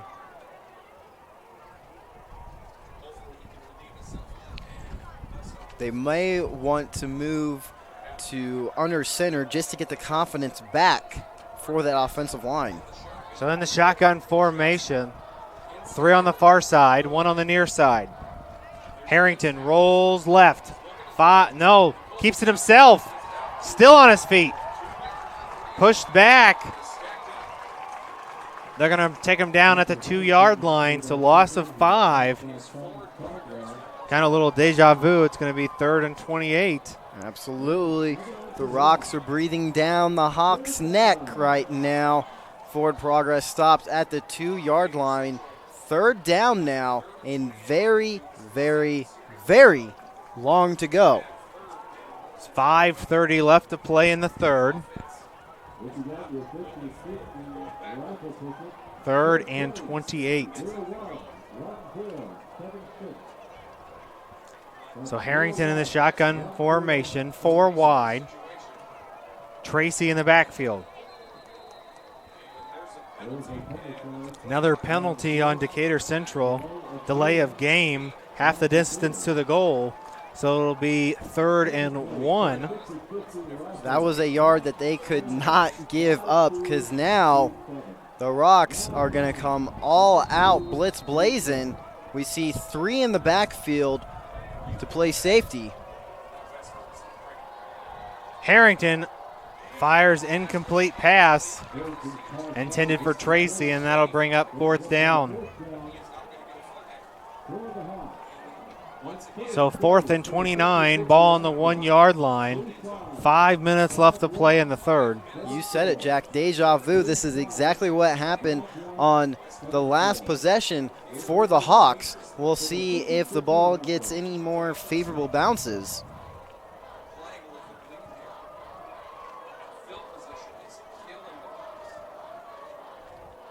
So Harrington to punt. Looks. Blocked! Waiting for the signal by the refs. Touchdown! Oh, Safety. Safety. So just like that, it's a tie ball game. Under 5 minutes left to play in the 3rd. Blocked punt in the end zone. We take a look at the replay. Harrington looks a little high. Looks to punt it. Blocked. Recovered by Harrington. It's a 21-21 ball game. That's a good job by Harrington because the green jersey was right there to try and get the touchdown for the Rocks. Now the game is all tied up, 21-21 with 4:56 left to go here in the 3rd quarter. So here we go now. We want to thank one of our sponsors during this quick break. We want to thank One Zone. One Zone is a Hamilton County Chamber of Commerce that was formed in 2015 with the merger of the Carmel and Fishers Chambers. One Zone serves the business community as a commerce connector, convener, strong voice, significant presence, and business advocate in an ever-changing marketplace. With One Zone, businesses get an organization that reach across municipal boundaries, just the way business does, to deliver more impact and more opportunities more efficiently. With 1,300 members, One Zone ranks as the 4th largest chamber in the state of Indiana. A few quick updates. We have Brownsburg leading Cathedral 20-13, Avon over Ben Davis 28-17, and Fishers leading Pike 28-14. Oh, now another quick game change of now North Montgomery leads Hamilton Heights 12-7. So there's the kickoff by Decatur Central. The Shamrocks to return. Still on his feet. All the way down to about the 48-yard line. And the Shamrocks will have good field position after the safety. The Hawks have got to be careful about the momentum swing now. All of the first half, it was in their favor, but just like that, how the tides can turn. And playing here at home, you never want to let the momentum change to the side of the men in green. So here we go. Simons under center. Hauser and Patchett in the backfield. 2 on the near side. Simons looks, hands the ball off to Hauser. Hauser still on his feet. Gain of 5 on the play, and that'll be 2nd down. We've got a tie ball game, 4:30 left to play in the 3rd. No huddle offense. Simons under center. 2 on the near side. Hands the ball off again. Met right away. Great job by Decatur Central's number 66, Pearson. 56, Christian Sweeten. He's a sophomore, plays O-line and D-line, 5'11", 230 pounds. Did a great job of reading that. So that'll push him back. It'll be 3rd and 10. Ball on the 48-yard line. Under 4 minutes left to play in the 3rd. Pistol formation for Simons. He looks. Play action. Fires it down the field. Incomplete, intended for Beam. Simons felt the blitz coming, and he just had to get rid of the ball. Number 7 was downfield, but just lost track. And just like that, the Rocks will come out to punt. Hawks seem to be feeling the pressure on defense, and they rose to the challenge. So Bales to punt the ball. Last time Bales was out and punted it. Brought it all the way down to the half-yard line. So let's see what he can do here. Bales to punt. It's up. It's going to take a Decatur bounce, but to the 19-yard line. And that's where Harrington and the offense will start.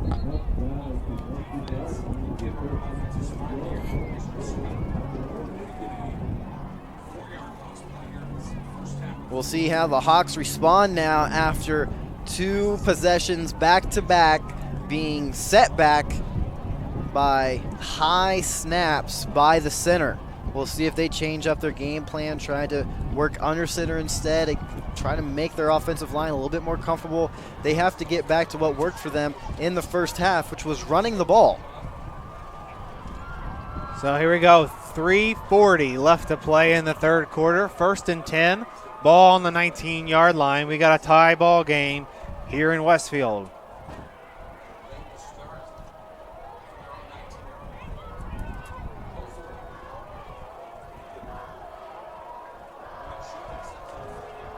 So 2 on the far side.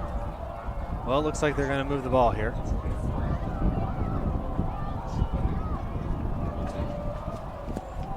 So 2 on the far side, move the ball up 5 yards. 2 on the far side, Harrington the quarterback.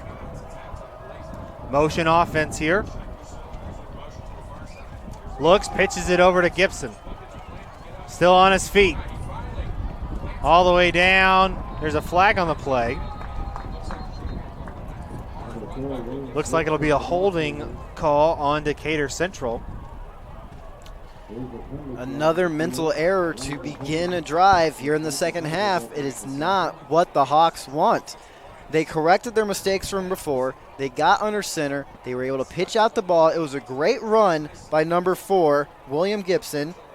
But then having a hold by the tight end is what brings it back. So that'll move the ball back here.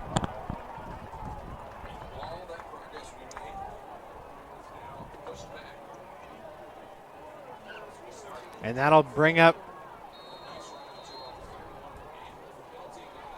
1st and 17. Ball on the 17-yard line for the Hawks. 3 on the near side, 1 on the far side. Gibson in the backfield, Harrington the quarterback.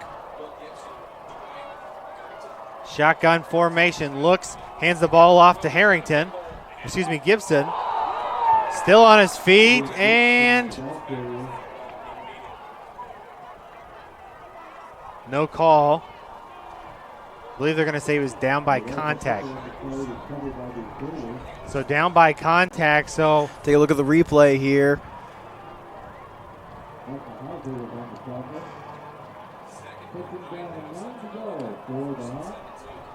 Able to run it up the middle, but 4 loses control of the ball. And it looks like Decatur Central was able to recover. So shotgun formation, 4 wide. Gibson, the running back, looks to throw. They're going to call a flag here. False start again on Decatur Central. That was on number 57, Foster Wirtz. True freshman, 5'11", 255 pounds. So another penalty for the Hawks, which will move them back. What looked to be a promising start after gaining some yardage. Once again, shooting themselves in the foot and have a long way to go. So shotgun formation, 4 wide. Gibson, the running back. Shamrocks blitz. Here it comes. He tosses it, gets it to Gibson, met right away. Gets it all the way back to their line of scrimmage, and that'll bring up 3rd and 10.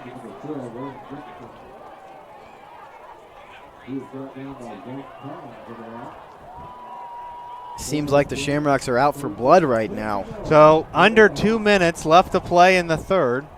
3rd and 10, ball on the 24-yard line. Got a tie ball game. So 3rd and 10 for the Hawks. Shotgun formation, 4 wide. It's windy and the crowd is loud on 3rd down. And they're going to do it, and maybe another false start here. False start on the Hawks.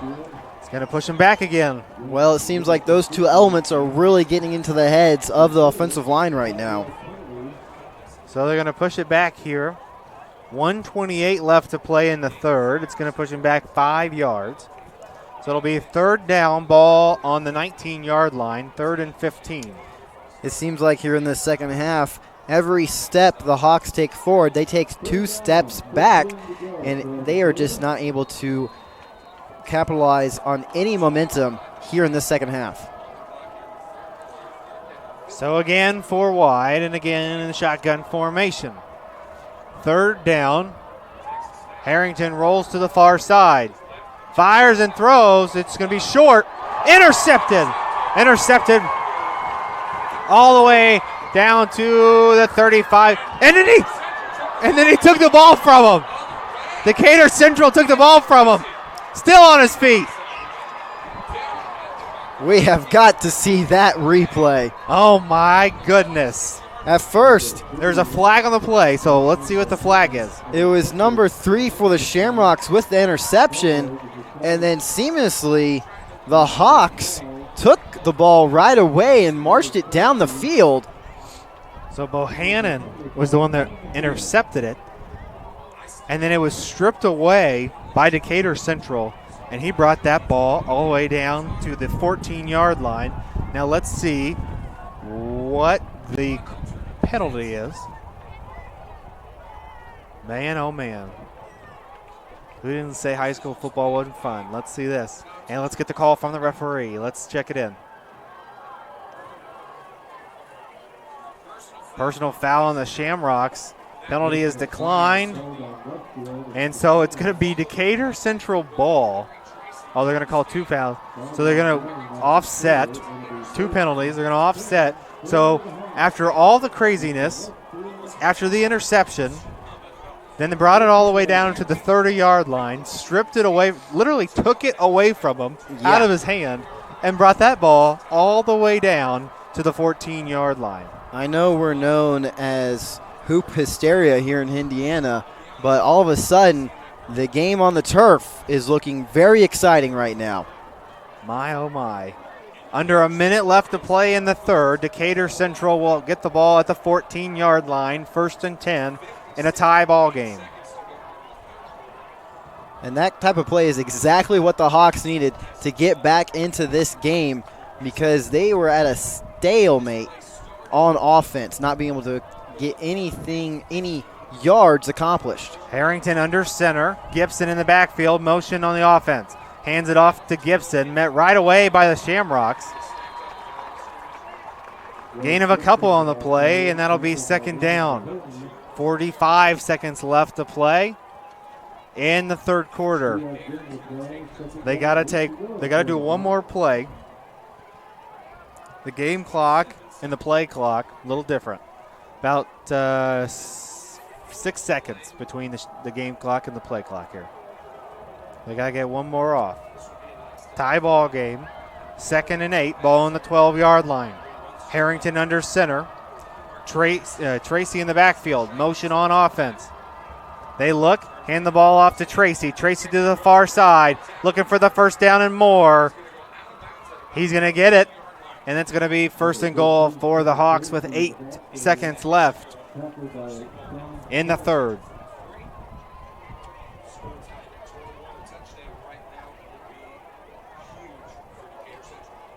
So let's see now, with it being 1st and goal, the battle on the goal line between the offense of the Hawks and the defense of the Shamrocks.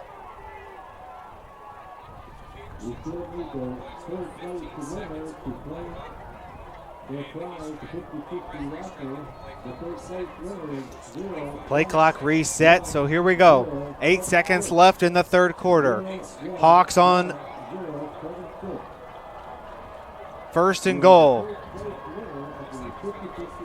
So Harrington under center. Tracy in the backfield along with Gibson. They look, hand the ball off to Gibson. Still on his feet. And that's going to be a gain of 1 on the play, and that's going to bring us to the end of the third quarter. And at the end of the third quarter, we've got a tie ball game. It looks like this game will come down to a battle of the trenches where the war is usually won. So if you enjoy watching us here on Hamilton County TV, you can follow us in a couple different ways.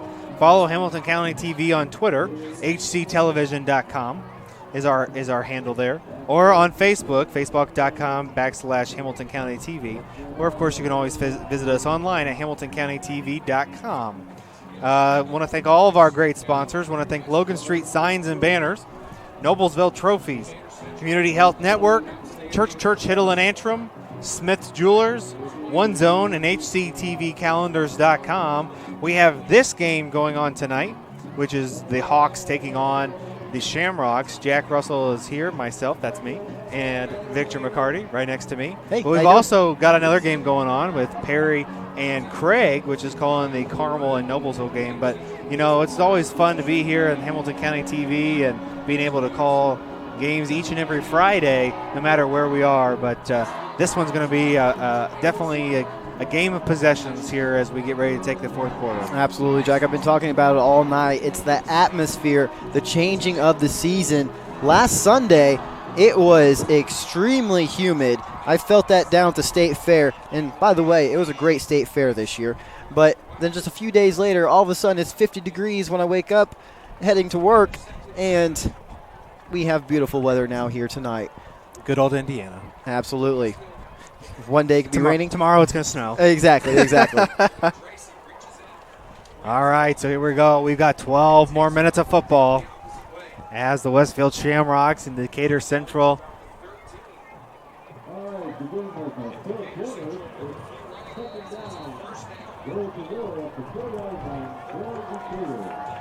So here we go. Second and goal for the Hawks. Harrington under center. Tracy and Gibson, the running backs. Two wide receivers set. Harrington looks, rolls, looks to throw. That's going to be a holding penalty. Anytime there's a yellow flag on the field that far in the backfield, you know it'll be coming back. So that'll set him up a little further.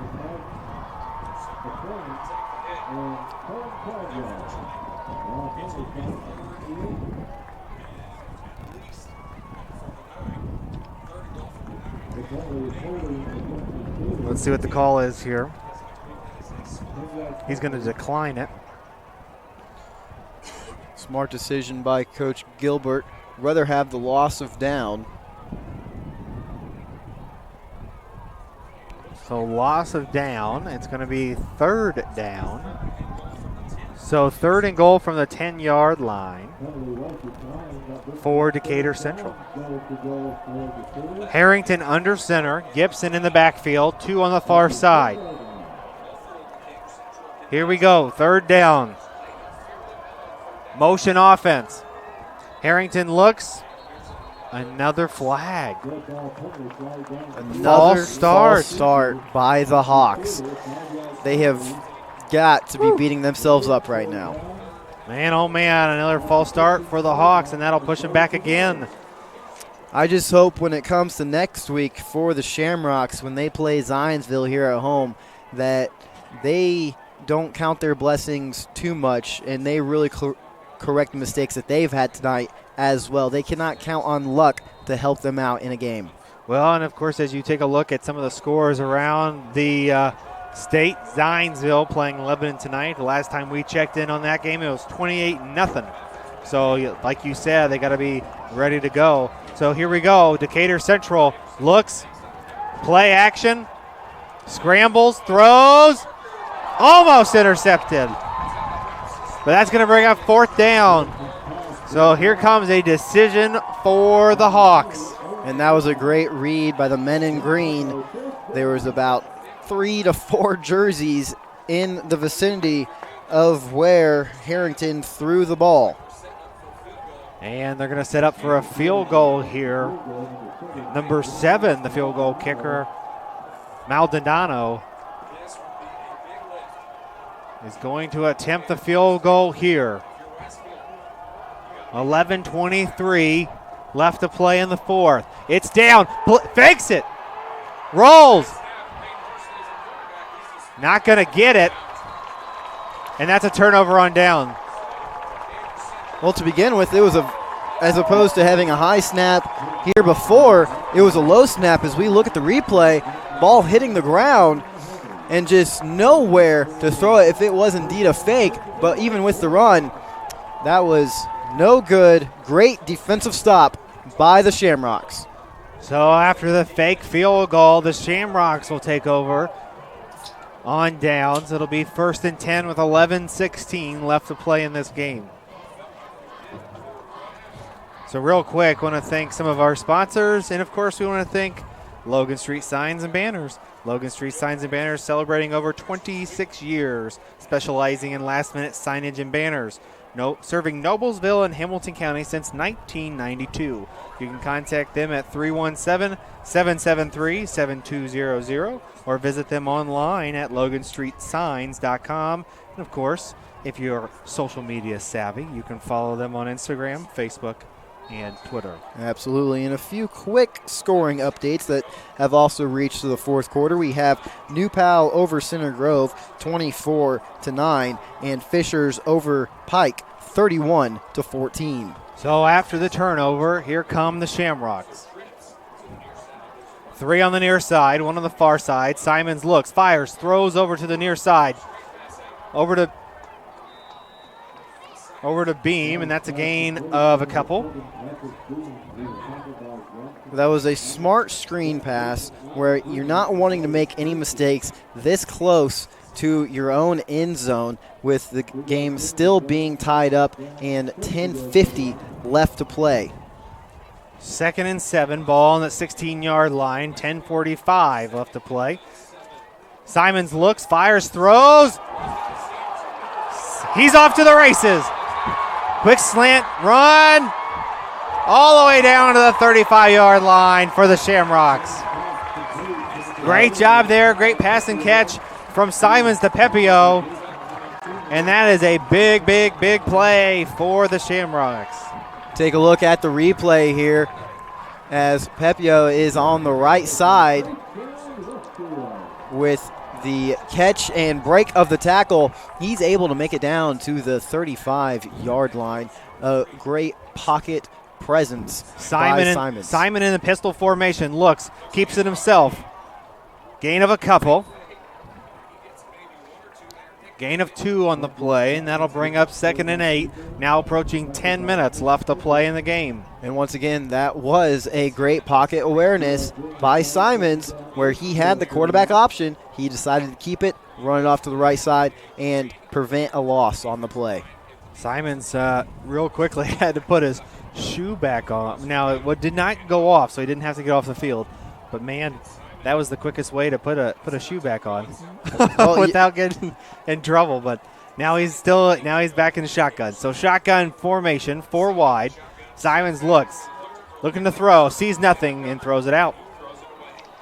Even if he would have looked to the left side, still they were playing man coverage on 4 and 8 on the left side. So that was a smart decision to throw it away.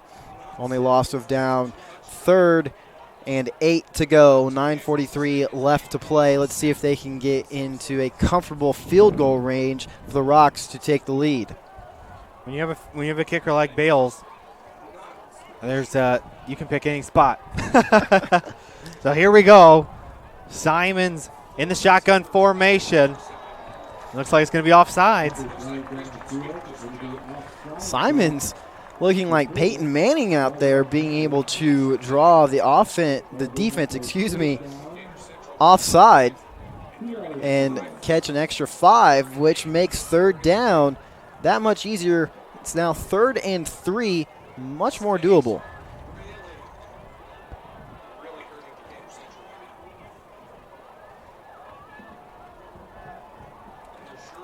So 9:43 left to play in the fourth. 3rd and 3, ball on the 29-yard line, shotgun formation. 2 on the far side. Looks to throw, fires, got him. It's going to be close. Got a first down, though. So great pass and catch there. Simons all the way over to Pepio again, and that's going to bring up another first down. Pepio with a great field awareness, knowing where he was when he caught that ball. Just getting that first down by a yard, and that is all you need in order to move the chains. Want to thank everybody for watching the game tonight. We really appreciate it. There we go.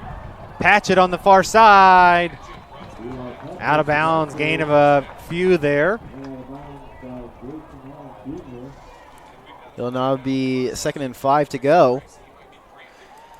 Shamrocks really using momentum on their side, try to play quickly off the ball.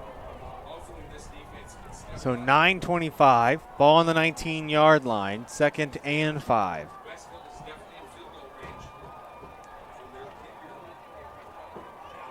So in the pistol formation, looks, hands the ball off to Patchett. Gain, it's going to be close. And that's going to... 3rd and inches. I want to say, yeah, 3rd and short. But I believe the Shamrocks are going to continue to play it safe, just trying to get the lead with 9 minutes to go. And there we go. Rolls. Almost complete. Almost a one-handed catch. Incomplete, though. And that'll bring up 4th and short. Almost pulled in the Beckham Jr. catch of the year. I thought I heard dun-dun-dun, dun-dun-dun. It would have been very close to that. Yeah. So under 9 minutes left to play in the fourth quarter. 4th and 1, and let's see what they do here. It looks like they're going to opt to go for it. I think Coach G is confident in the way his defense has been playing tonight. So here we go in the pistol formation. Patchett is the running back, 2 on the near side. Gets the call from the sideline. Looks, hands it off. Not going to get it. Not going to get it. They look to punch it up the middle, but I think they'll still be inches short. Yes, it'll be Decatur's ball.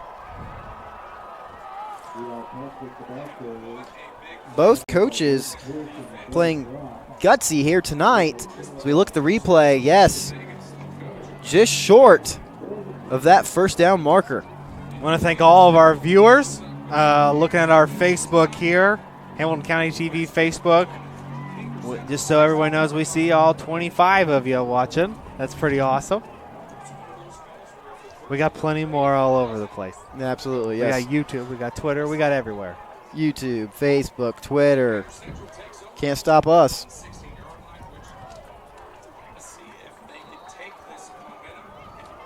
So here we go. Hawks turnover on down with the ball. Here we go. Shotgun formation.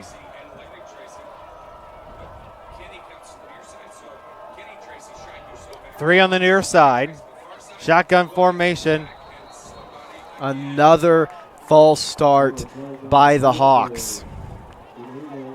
By their demeanor, it looks like it was number 57 for Decatur Central. Foster Wentz, once again, it's that freshman.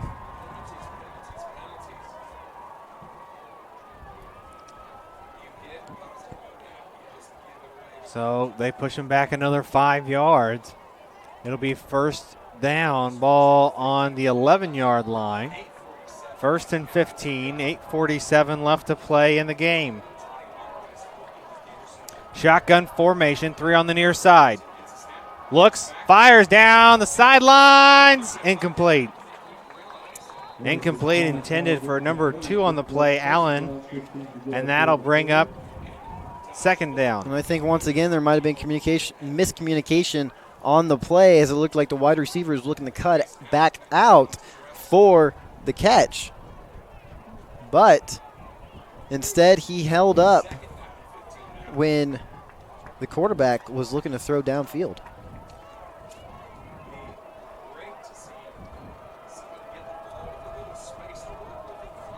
So here we go, pistol formation. Looks, hands the ball off. Back out to the original line of scrimmage.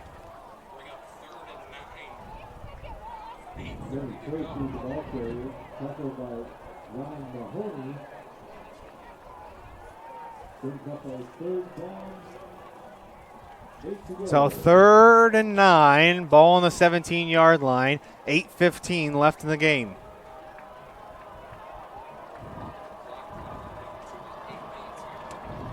Shotgun formation, 3 wide on the near side, 1 on the far side.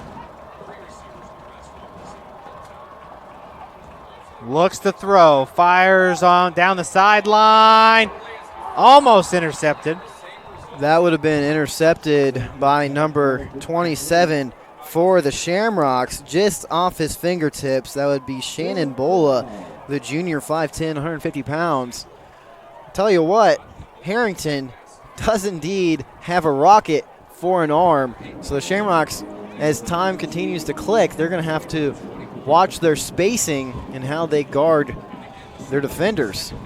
So that's going to bring up 4th down, under 8 minutes. Tie ball game. Nothing better than that. So Harrington, motion on the 4th down play. Looks, punts it away. Goes right out of bounds, and the Shamrocks, with 7:50 left to play in the 4th, will have their shot at putting some points on the board. Want to thank our sponsors. Want to thank Noblesville Trophies. Noblesville Trophies offers a large range of products, including sports trophies, corporate awards, and in-house embroidery. Noblesville Trophy provides you with the same-day service for those last-minute decisions. Contact them at 317-773-7391 or check them out online at noblesvilletrophies.com. You can also follow them on Facebook and Twitter. A few scoring updates for our other game here on our network. We have it at 35-7 in favor of the Carmel Greyhounds. New Pal still over Center Grove 24-9, and Fishers over Pike 31-14. Simons looks to throw, fires it on the sideline. Oh, incomplete. Incomplete, intended for number 4, Pepio. That'll bring up 2nd down. Just over his right shoulder. If he was able to bring it in, that would have been a gain of about 20 yards. So we look at the replay here, and yep, just over his right shoulder. So that'll bring up 2nd and 10. Ball on the 48-yard line. 3 wide receivers set on the near side, 1 on the far side. Shotgun formation. Simons in the shotgun formation. Simons looks to throw, sacked. Sacked by the Hawks. That was number 40, Shamar Smith. Just like that, that's going to bring up a long 3rd down. Look at that replay there. Oh, excuse me, that was number 90, Jordan Miles, the junior, 6'2", 210, stepping up for his defensive squad, causing long 3rd down. Shotgun formation, 4 wide. Simons looks, and we've got another whistle here. It might be a timeout here by the Hawks. And it is. Take this moment to update with a final. North Montgomery over Hamilton Heights, 19-7. And Sheridan still currently over Clinton Central, 20-0. Want to thank some of our sponsors. Community Health Network. Community Health is Central Indiana's leader in providing health care services where and when patients need them. With any questions, you can contact Community Health at 317-355-7775 or visit them online at ecommunity.com. Church Hiddle and Antrim. Since the establishment of Church Hiddle and Antrim in 1880, our neighbors, community leaders, businesses, and school districts have placed their trust in us to solve their most challenging legal issues. We have a rich history of helping our clients when they need it most.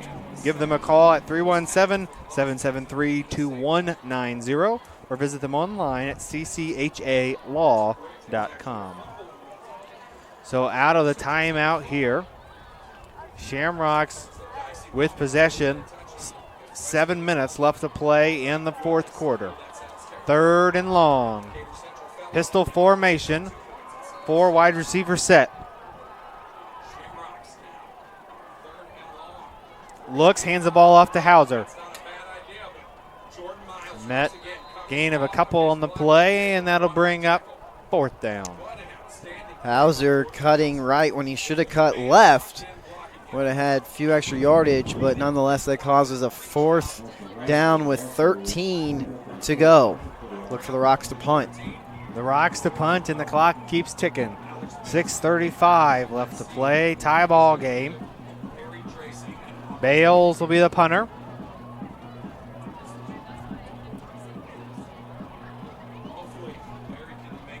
So here we go. Ball snapped. Up.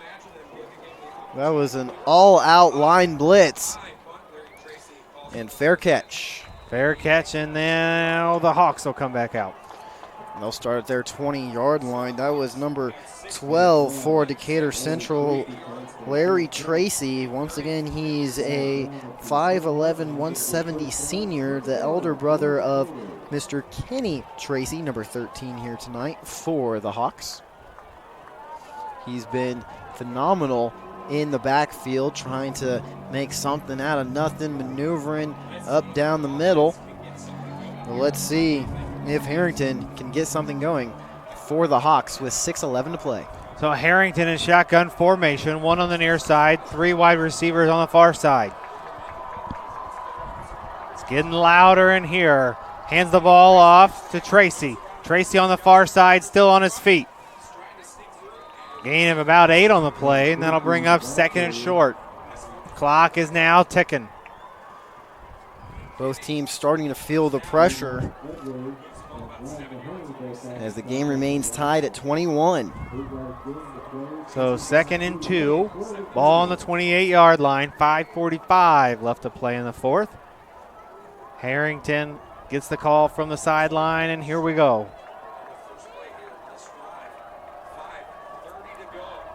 4 wide receiver set. Harrington in shotgun formation. Gibson, the running back. Hands it off to Gibson. Met right away. Let's see. We'll have to wait be close. for. Yep, they will give him the first down, moving the chains.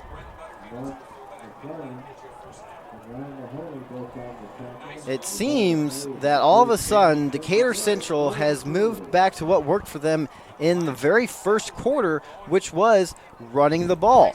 They're starting to feel comfortable here in this possession, and let's see if they continue down this path. So 5 minutes left to play in the fourth tie ball game. Ball on the 31-yard line. Harrington under center. Motion on the offensive side. Looks, hands the ball off to Tracy. Tracy's got a room to run. He's down to the 40, to the 30, to the 20, to the 10. Touchdown, Hawks. Touchdown, Hawks with 4:42 left to play in the fourth. But there you go. 6 points on the board. Looking at the replay here, it's exactly as I called it. Tracy right up the middle. He breaks 1 tackle, breaks 2 tackles, and he has no man to stop him. We have an injured player on the field.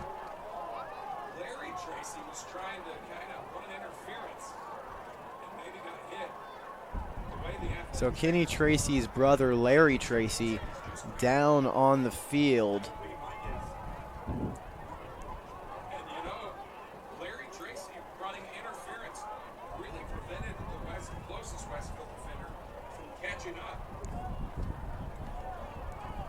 And he is up on his feet.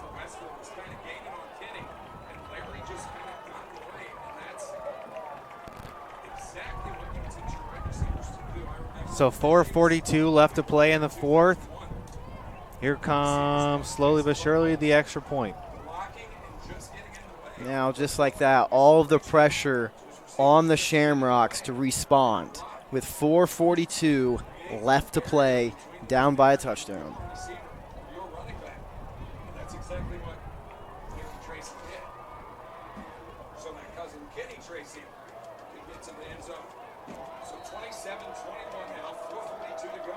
So here comes the extra point.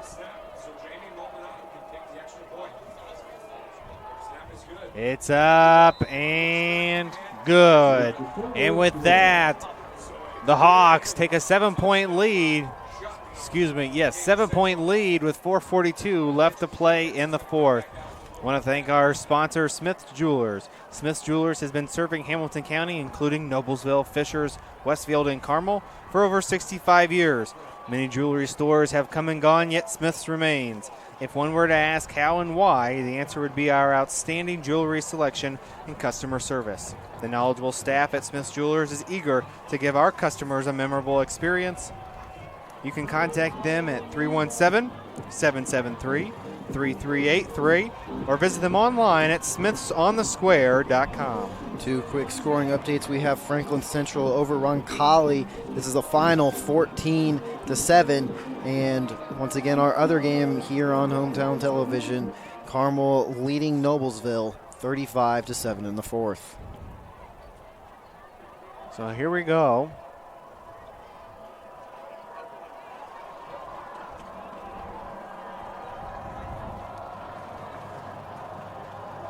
The Hawks to kick, 2 back to receive.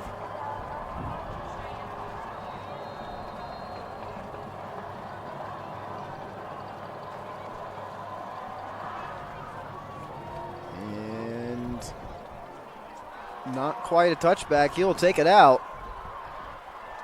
Only to about the 19-yard line. So here come the Shamrocks and the offense. Down by 7. And they'll start the ball on the 20-yard line.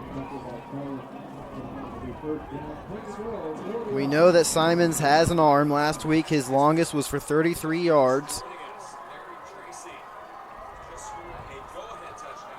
And he has done a great job tonight being aware inside the pocket, knowing where his wide receivers are. Let's see how the Decatur Central defense responds. So Simons, the quarterback, 5 wide. Looks, fires, throws to the far side. Complete. Pass and catch there to 32 Hauser. And that'll bring up second down. Look for the Shamrocks to keep their momentum at a fast pace. So plenty of time here for the Shamrocks. 4 on the near side, 1 on the far side. Still 5 wide for the Shamrocks. Looks to throw, fires, throws. Incomplete. Pass intended for Pepio. And that's going to bring up third down. It's probably better that he didn't catch that pass anyway, as it would only been a gain of about 2 yards. But the clock would not have stopped with 4:01 now left to play.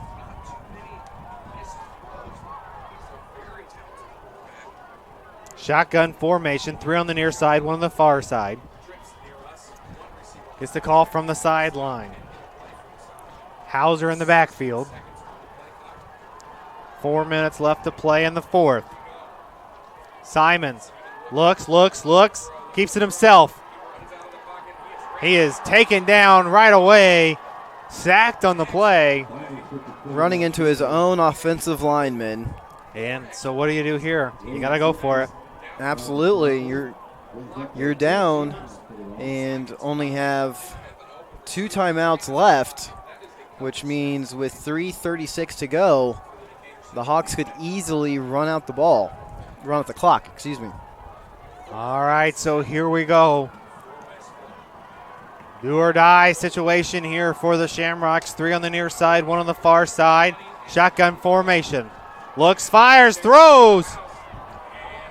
Incomplete. Turnover on down.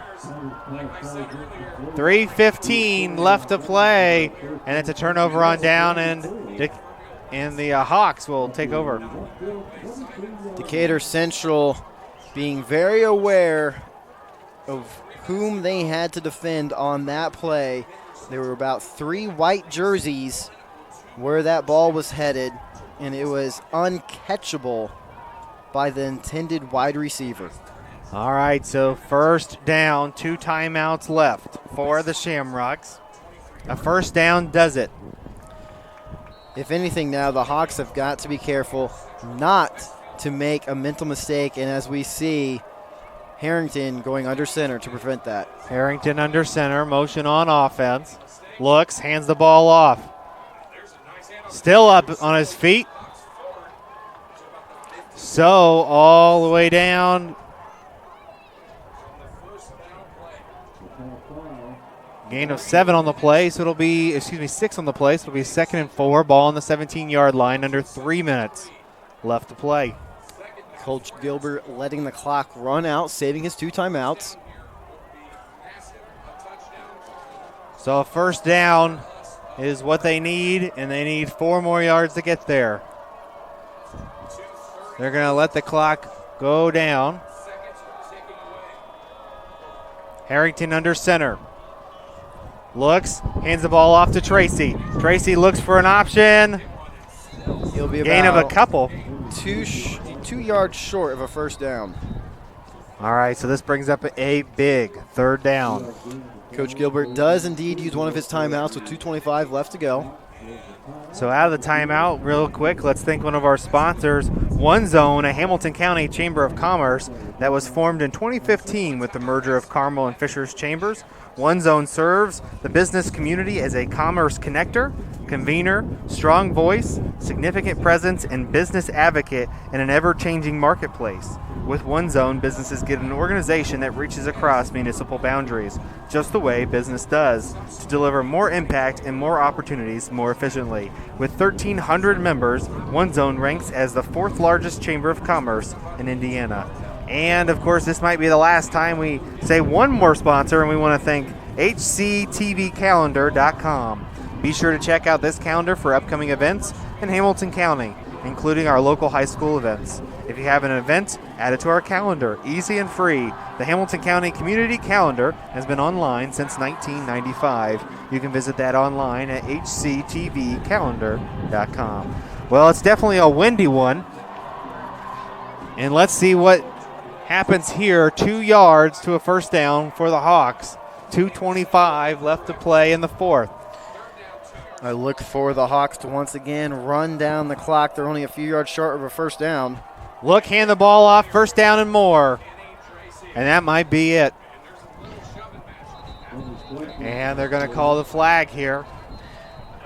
That'll most likely be on number 3 for the Shamrocks. Franklin Bohannon, the senior, 6'1", 170. As a leader of this team, he just has to be wiser than that with his team backs up against the wall. Got to have complete composure. And now with the Rocks having 1 timeout left with 2:19 to go, Decatur Central is going to be able to continue to run the ball. And possibly if they get another touchdown, that is the nail in the coffin. Well, they're pretty close right now with it being 1st and goal. Pretty close to being able to just take a knee. But I got a feeling we may see something here. It's going to be, I don't know. We'll see what they do here. So Harrington under center.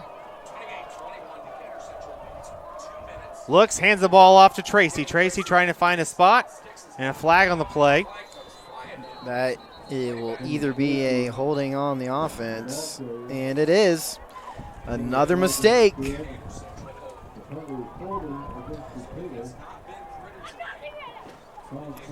But if anything, that will only put the ball back 5 yards.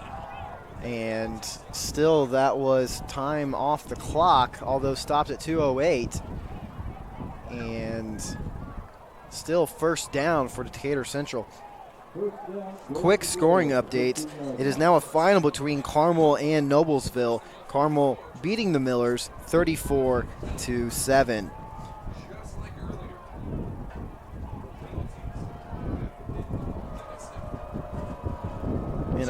Big final real quick. Avon over Ben Davis 41-36. Oh, man. Here we go. Hands the ball off to Tracy. Tracy looking for some options, still on his feet. And now under 2 minutes. That'll bring up second down. That's a double-edged sword for the Shamrocks, and that's why Gilbert will call his final timeout. But in that situation, the Shamrocks have to keep the runner on his feet in order to try to strip away the ball, but at the same time, the clock is running down, which when your time is up, your time is up. You have to do the best you can with what you have. I want to thank everybody for watching us tonight. You can follow Hamilton County TV on Twitter. Our handle is hctelevision.com. You can also follow us on Facebook, facebook.com Hamilton County TV. And then, of course, HamiltonCountyTV.com. And thank all of our sponsors, Logan Street Signs and Banners, Noblesville Trophies, Community Health Network, Church Hittle at Antrim, Smith's Jewelers, One Zone, and HCTVcalendars.com. One quick scoring update. Sheridan over Clinton Central 27-0. And now Zionsville is leading Lebanon 49-0. So that will be a big matchup here next week on Hometown Television in Riverview Health Stadium between the Shamrocks and Zionsville. All right, second and goal. Harrington looks, hands the ball off to Tracy. Tracy still on his feet. Down at the 1. Now, which way will Decatur opt to go? Being away from the end zone of 1 yard. Will they take a knee or will they just decide to punch it in? They are in control of the clock right now. Well, being a 5A school, going all the way to a visitor's 6A school, I got a feeling they're going to want to punch this one in here. They want to make a statement. Yes. So here we go. Harrington looks. False start. Whew.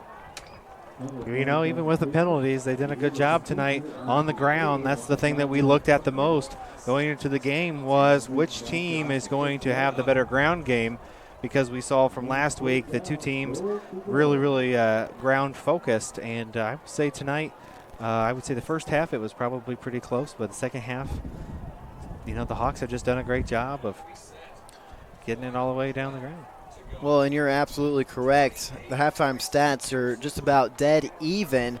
And in this second half, it seemed that with all the mistakes, Shamrocks were going to take advantage and gain the upper hand. But Decatur Central, just like that here in the fourth, have been able to close this one out.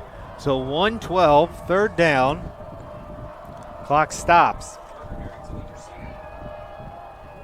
Looks. Tracy's met right away. There's about 25 seconds difference between the game clock.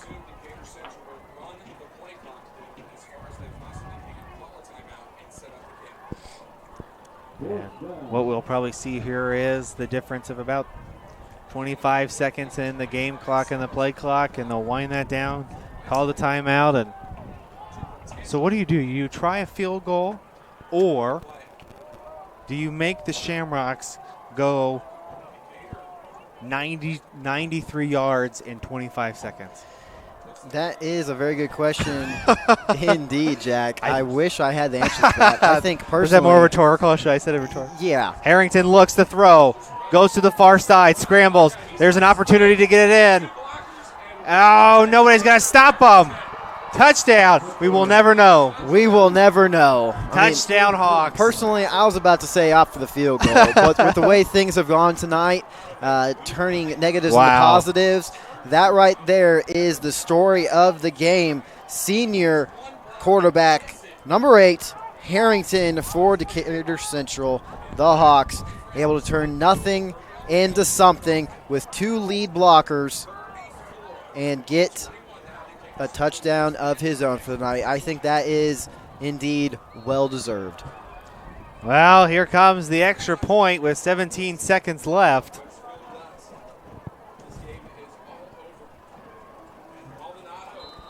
Maldonado, good. So with 17 seconds left, the Hawks lead the Shamrocks 35-21.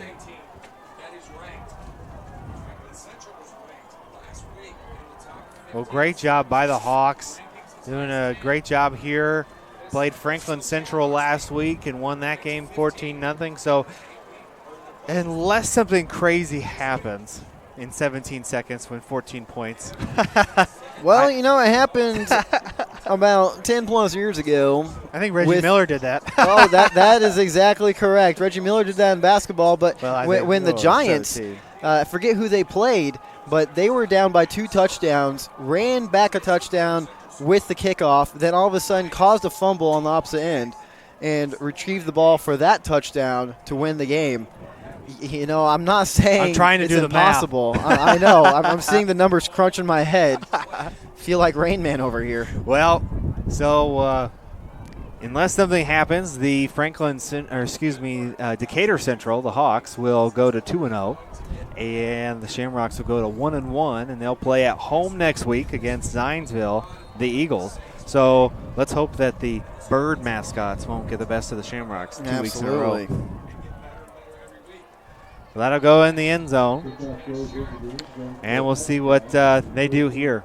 If there's any silver lining that the Shamrocks can look at right now is that no time came off the clock. That's true. So you're saying there's a chance. 17 seconds to go. The outcome is already done with.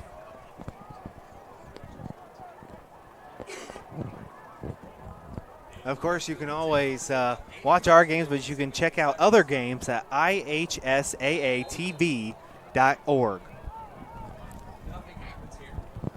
So let's see what happens.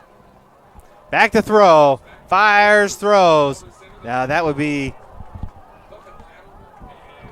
flag and forward throw, and I think they did everything but punt the ball. Too much backyard football mindset right there. I would say so. So that is a flag on the play. 7 seconds left.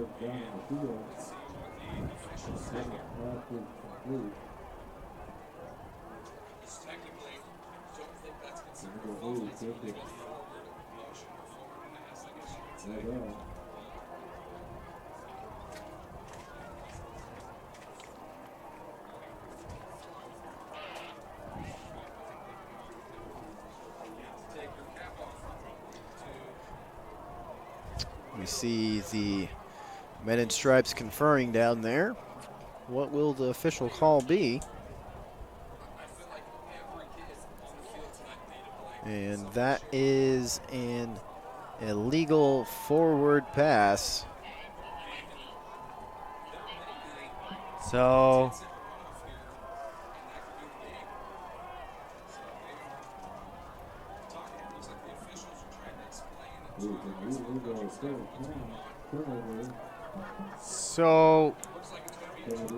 it'll be a turnover. And Decatur Central will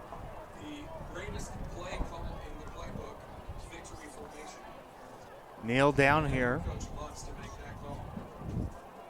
And Decatur Central will indeed be able to come out for victory formation here on the home turf of the Wesfield Shamrocks. It was a beautiful night here in Westfield, Riverview Health Stadium. A great matchup between Decatur Central and Westfield High School, the Shamrocks and the Hawks. But as we look to close this one out here, victory formation for the men in white. They will win the game 35-21. And there we go. I want to thank all of our sponsors again. Logan Street Signs and Banners, Noblesville Trophies, Community Health Network, Church Hiddle and Antrim, Smith's Jewelers, One Zone, HCTVcalendars.com. This is Jack Russell, and right beside me, Victor McCarty. Thank you for watching Hamilton County Television.